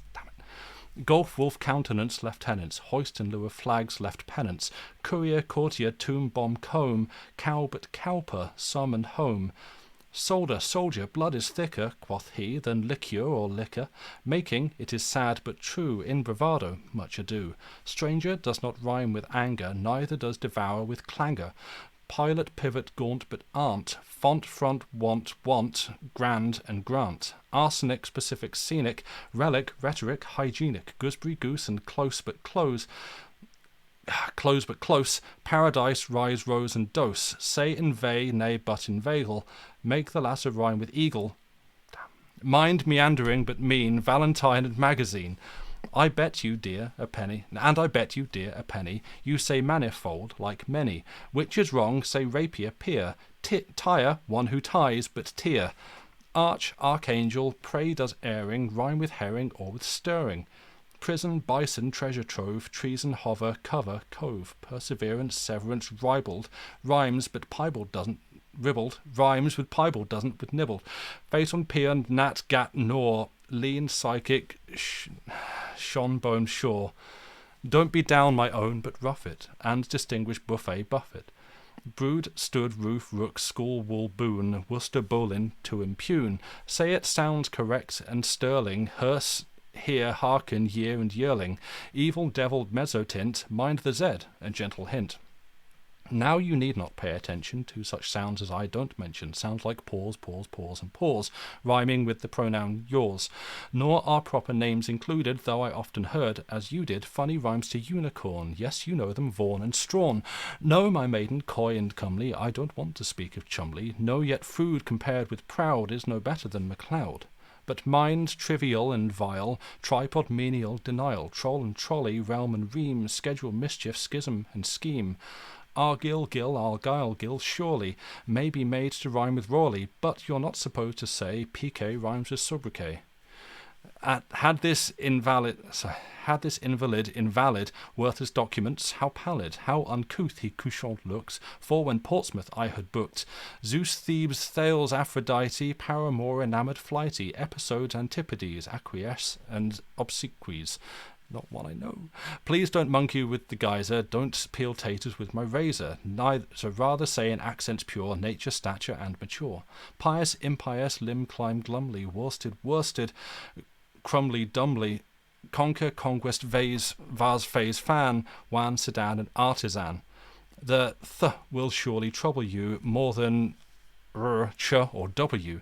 Say then these phonetic gems: Thomas, Time, Teresa, Thames, Thompson, Chatham, Waltham, Streatham. There are more, but I forget 'em. Wait, I've got it. Antony, lighten your anxiety. The archaic word, albeit, does not rhyme with 8. You see it with, and forthwith one has voice, one has not. You make your choice. Shoes, goes, does. Now first say finger, then say singer, ginger, linger. Real, zeal, mauve, gauze, and gauge. Marriage, foliage, mirage, age. Excuse me, I did water. I'm struggling. Doing well. Thanks. Hero, heron, query, very, parry, tarry, fury, berry, dust, lost, post, and doth cloth loath, Job, job, blossom, bosom, oath, fawn, oppugnant, keen, puners, bowing, banjo tuners, home, you know, but knows canoes, pune, truism, used to use. Though the difference seems little, we say actual but victual. Seat, sweat, chaste, cast, lee, ate, height, put, nut, granite, and unite. Reefer does not rhyme with defer, Foffer does, and Zephyr, heifer. Dull, bull, Geoffrey, George ate late, hint, pint, senate, but sedate. Gaelic, Arabic, Pacific, science, conscience, scientific. Tor, but hour, dower, succour, for, gas, alas, and Arkansas. Say manoeuvre, yacht, and vomit, next omit which differs from it. Bona fide, alibi, gyrate, dowry, and awry. Good grief, this is long. Sea, idea, Guinea, area, Psalm, Maria, but malaria. Youth, south, southern, cleanse and clean. Doctrine, turpentine, marine. Compare alien with Italian, dandelion and battalion. Rally with ally, yea, ye, I, way, key. Say ava, but ever, fever, neither leisure, skin, receiver. Never guess it is not safe. We say calves, vows, half, but Ralph. Rafe. It's not, it's Ralph. Sorry. It's not. Starry, granary, canary, crevice, but device and eerie. Face and preface, then grimace. Phlegm, phlegmatic, ass, glass, base. Bass, large, target, gin, give, virgin. Ought, oust, joust, and scour, but scourging. Ear, but earn, and air, and tear. Do not rhyme with here, but air. Mind the O of off and often, which may be pronounced as orphan, with the sound of saw and sauce, also soft, lost, cloth, and cross. Pudding, puddle, putting, putting. Yes, at golf it rhymes with shutting. Respite, spite, consent, resent, liable, but parliament. 7 is right, but so is even. Hyphen, roughen, nephew, Stephen. Monkey, donkey, clerk, and jerk. Asp, grasp, wasp, demean, cork, work.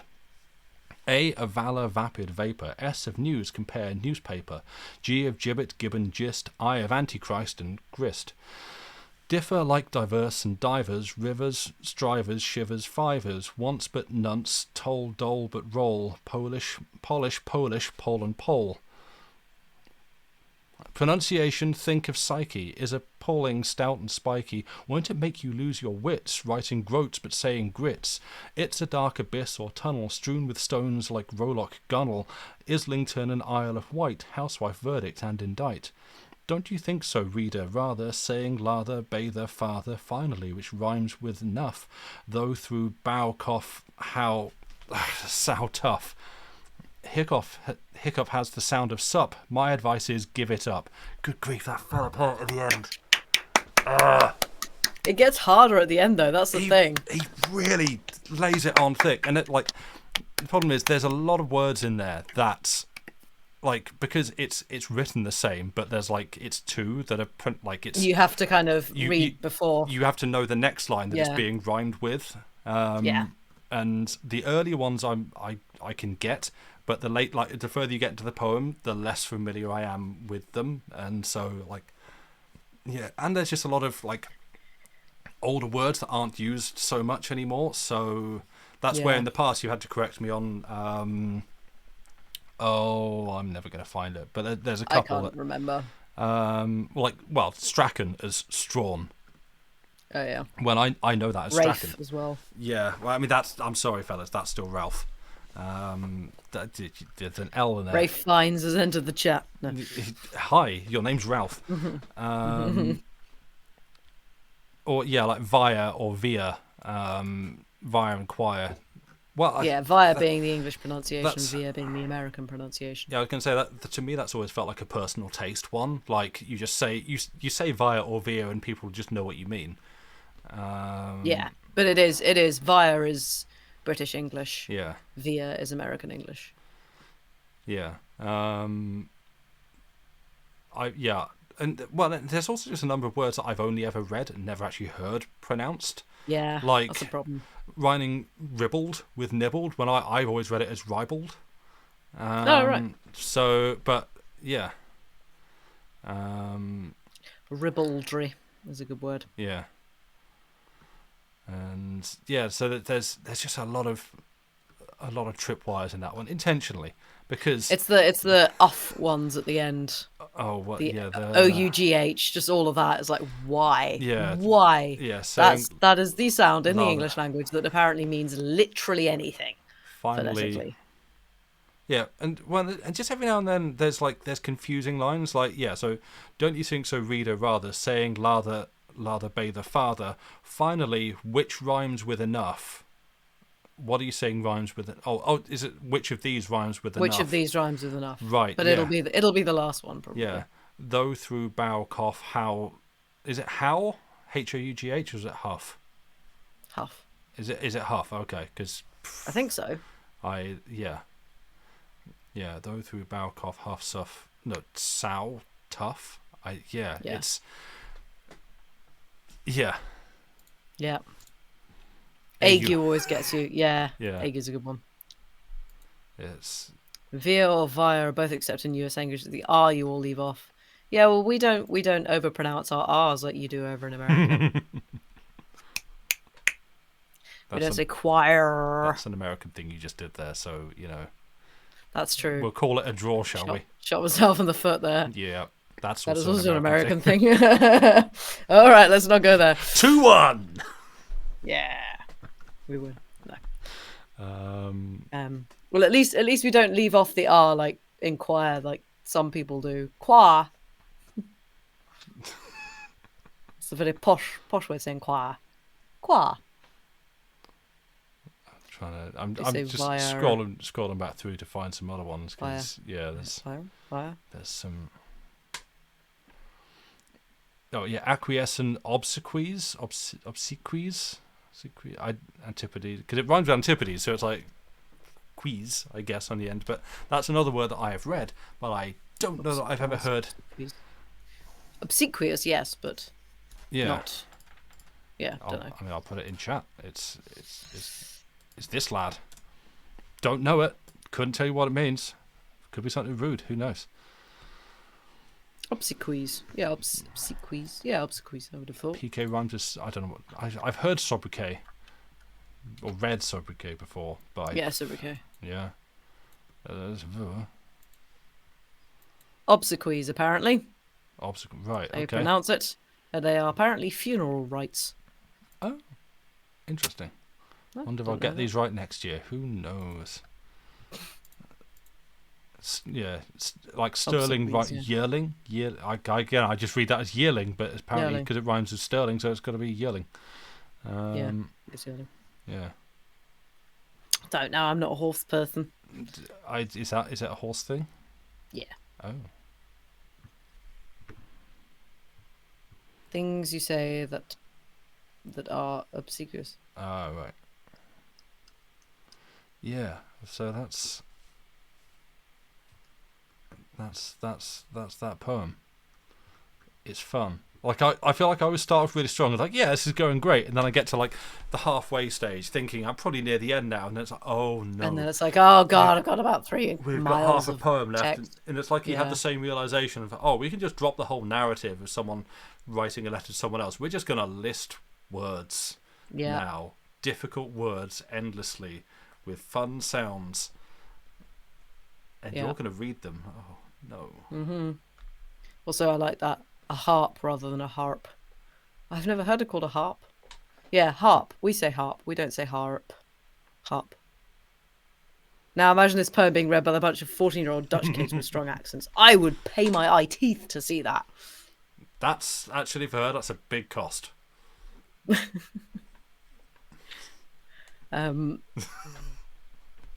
eye teeth. I've never understood that saying. Well, I mean, I'm assuming it's like I figured it's like tooth extraction. That because like I don't think so. No. Oh, okay. I just assumed like it would be a very unpleasant thing, but I would undergo this highly unpleasant thing of having my teeth removed to be able to witness that. Give your eye teeth. I want. Why? Why are you looking this up? You're going to regret this when you find I'm out not. that I'm correct. Where does it come from? Origin. That's the word. Yeah, it's your canines. Oh. Okay. Stopping looking. Cool. Am I right? Yeah. You are right. So you're saying that you probably wouldn't do that actually. No. No. I would not. I need my teeth, and I Yeah. like my teeth. Yeah. You don't call it a harp anymore. Your accent only gets more and more Irish. Harp. Yeah, if you go full R, then it becomes very Northern Irish. Harp. Anyone else we want to offend? I wasn't offending the Irish. Yeah. That's how someone from Northern Ireland says harp. Yeah, Ireland. That's how you sound. Look. I'm just taking the piss. Yeah, I know. It's like how you go into a Northern Irish accent is by saying "how now brown cow," like "oi, hi now brown cow," which is hilarious because my mum has always wanted to try and work out how to do a Northern Irish accent because she cannot work out how it works. So I saw this somewhere, someone saying, oh, how you can get yourself into a Northern Irish accent if you, for whatever reason, would want to do one. If you want to try and blend in. Yeah, I guess. It's by saying how now brown cow, but saying them like hi, but hi, like a hi as in hi, hello, but like lower in your mouth. So hi now brown cow. And my mum trying to do that is the funniest thing. Hi no, but she does that. It's awful. It's great. I now regret, and also don't regret teaching her that. Good. Good. Look, accents are cool, and it's very interesting. Yeah. Because it's very interesting to see how phonetically they work. Oh, it's absolutely fascinating. It's like because it's amazing. It's amazing how much. It's almost like change things just by like position of tongue. And like for it's vowel sounds for me are like vowel sounds for me are fascinating because it's almost like musical keys where like between two accents we'll have a completely different set of vowel sounds, but Yeah. they're all kind of equally transposed from each other. So it's like you got your A sound and your E sound, and then in another accent, what I say is A means like E in that accent's kind of words. Like I'm trying to think of examples. Well, so Like well, German E is A. well, I'm thinking like even sort of like New Zealand or something. The whole, we say Oh. chips in chips. New Zealand is chups. Chops. But then like accordingly, all the other vowel sounds in the accent have like moved round as well. And Yeah. so like they like you have the same set of sounds, but they're all in different positions, and it's So fascinating. It's really cool. is E for them, isn't it? Yes. Like egg is eeg. Yeah. Well, not exactly that, but And deck is over-exaggerating. yes. As is Yeah. yeah. So it's really cool and fascinating. Yeah. Yeah. Accents are cool. No one should make fun of people's accents. No, absolutely. And no accent, because like there's the whole thing about Glaswegian accent is the worst accent that I've seen sort of around, especially lately. It's like what accents? All accents are cool. Yeah. Just don't dunk on a certain accent for it being ugly by your accent standards. Like, Yeah. No, that's I'm sure people would find this British accent ugly. Like, it's just everybody's got different preferences. yeah. Languages with the same alphabet having different sounds associated with the letters was such a bad choice. Yeah, it was a bit, wasn't it? Yeah. A little bit. Yeah. All No, accents and are beautiful. They are. and so that's for me. That's why I shy away from doing most accents. There's a couple I have a crack at, knowing that I'm not very good at them, not very accurate.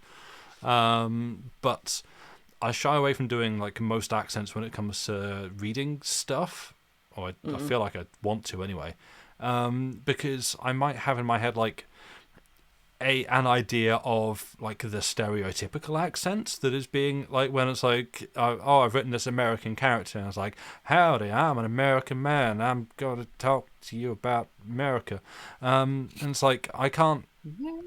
It's going to sound like it's impossible for me to do it without sounding like I'm taking the piss, because all I have in my head is like a stereotype, and I don't want to do, it's like you've got a character who's Irish. I'm not going to try and do an Irish accent because I've not studied Irish accents. I've not like steeped myself in that, and I'm not like a professional actor whose job it is to like learn that and get that right. I'm just a guy reading stuff and talking on the internet, so I'm not going to do it because it's just going to sound like I'm being rude and mocking. And so I'm like, I don't want to do that, and I certainly don't want to like start and commit to it and then realize, I can't do this, and back out in the middle of a sentence. And so there's only a couple I'll attempt, and that's because I feel like hopefully it's at least clear enough that I'm trying to do it rather than make fun of it. But there's too many that if I were to try to do it, I worry it just sound like I'm making fun. So like, no, I'm just going to read it as me. Sorry. Yeah. Yes, exactly. Yeah, and it's really... Yeah. Yeah. So, yeah. I was going to say, it's really interesting that some accents / languages just don't have sounds that other languages do. Oh, yeah. Like the classic one being, I think it's the L and R sound, especially L, just isn't there in the Japanese language, which means that Japanese people find it very, very hard to say. But conversely, they have so many like tonal things in their language that we just I was just none of. So weird. Oh yeah, we've gone up, but this is fine. This is fun. So like Metal Gear Solid. This is just me. Oh boy, grabbing the wheel and like cranking us into another lane. Me. Oh, we're on to games again. Yeah. Well, we've managed to do well on that subject today. Of you sound like the Japanese language and L sounds. Yes. Because in the Metal Gear Solid series, which I'm not equipped to talk about, I peer in through the window every now and then and go, "You're right there, Kojima," and then just back out. They're difficult to grasp, but throughout the series there was this long running like secret Illuminati, who I think sometimes get referred to as the Illuminati. Like group of like conspiratorial, like all-powerful leaders who are the ones pulling the strings, who go by the name of the Lali Lule Lo, which You know, and remember if you happen to walk into the room as my older brother did once while I was playing Metal Gear Solid, and you hear someone say "lolly lule lo" in like a trying to be serious and like stern and gruff and like hindy Colonel and all that kind of, you're trying to deliver these lines about like nuclear war and can love bloom on the battlefield and all that kind of stuff, and then someone goes the lolly lule lo, and it's like, why are you talking to babies? But I learned recently that that's actually a very clever piece of like Japanese writing. Basically, what it is the idea is that they are like a hidden secret society that like they exist kind of in the background of society, but like within the game there's like nanomachines that stop you from being able to say their name, which is why they're kind of in the text of the game they're usually referred to as the Illuminati, because not many people are actually able to say lali lule lo because that's their actual name, and it's like censored out by the processing and stuff of like the nanomachines and things, so you can't hear it, you can't say it. And that's a bit of very clever Japanese linguistic writing, because those sounds don't exist in the Japanese language, so they literally have a name. Because I believe, like in this, again, my knowledge and study and learning of Japan and Japanese language and culture is non-existent. Like, I'm not even like, oh, I watch the animes, and so therefore I've learned bits of Japanese by watching it in the native Japanese. No, none of that. I apologize. But yeah, my understanding is that structure is how like sounds are presented when you're kind of studying Japanese. So like, I think K is like ka, ki, ku, ke, ko, or something like that. And so it's that format, but for a sound that doesn't exist in the Japanese language. So like that's kind of what's going on, and so you hear it and you go, oh, that's silly, as someone who doesn't get that. But if you have that kind of background understanding of how the language works, it's like, oh, that's really clever. That's the name of the secret society hidden by the language, having not literally not having the means to express it. It's really cool, and that ends the tangent. So yeah. But also, yes, sorry, just to keep talking. The thing that Andy said as well about accents frequently used tied up with classism, racism. Yeah, and that's the other big reason why extremely conscious of me, how I present and how I sound, being extremely like Oxfordshire sounding, white guy looking.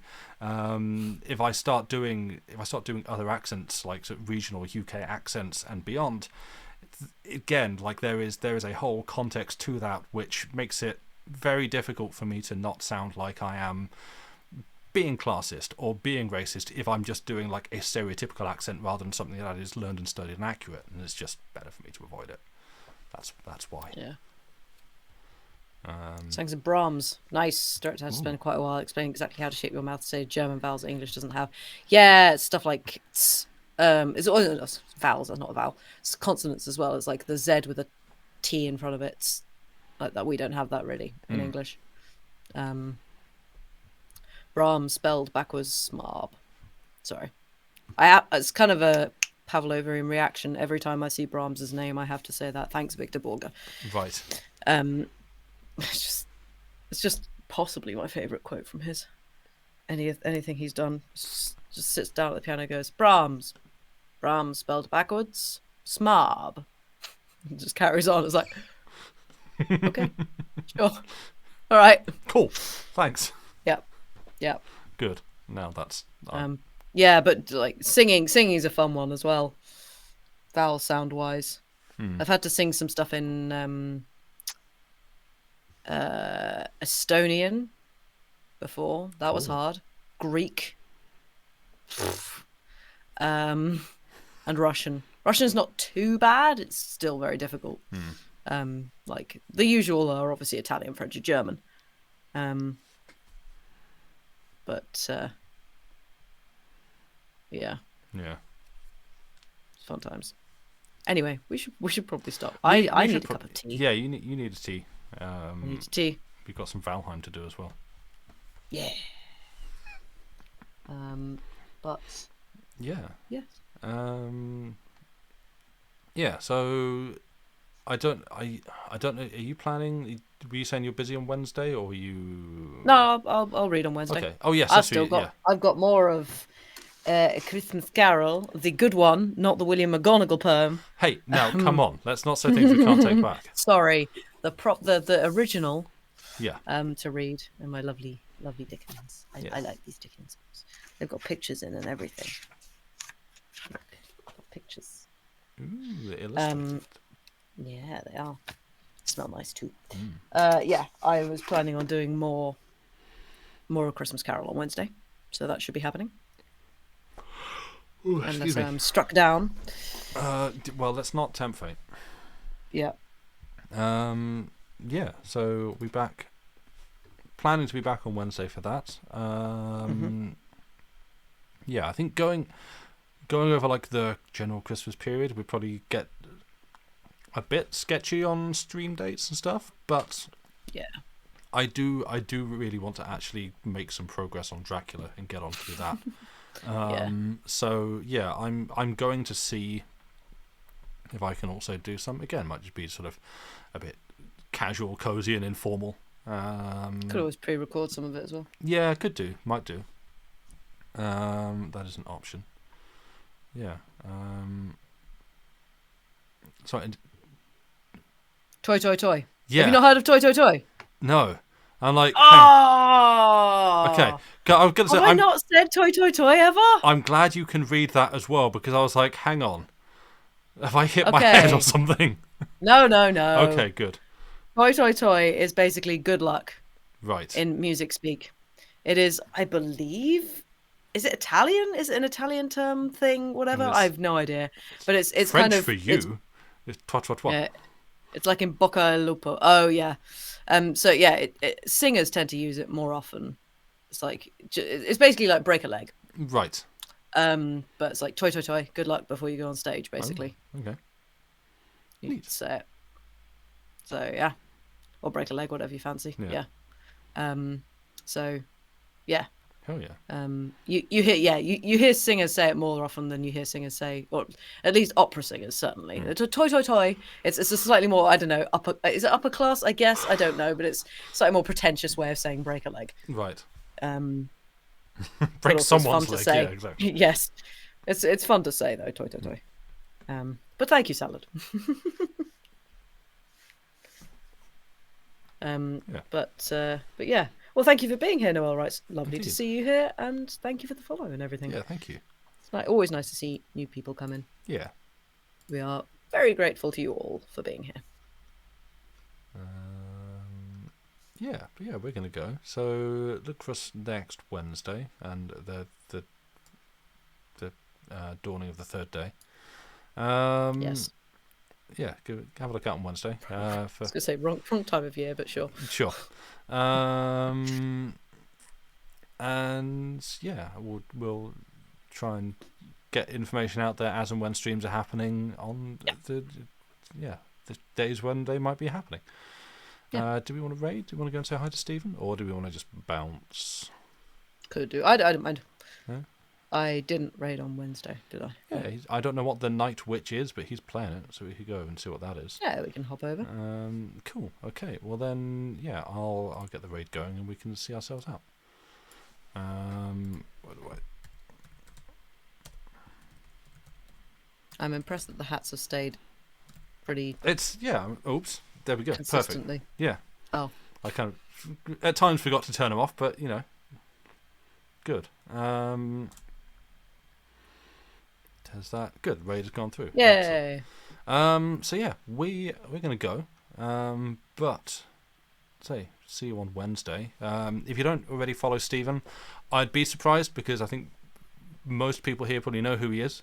Follow him if you're interested. But yeah, seems a lovely person. Lovely guy, lovely community. So go over, say hello, chuck him a follow. And be the cool people that you are in his chat, and we will see you in the next one. Goodbye from me. And if you got anything else to add, sorry, I've just been talking.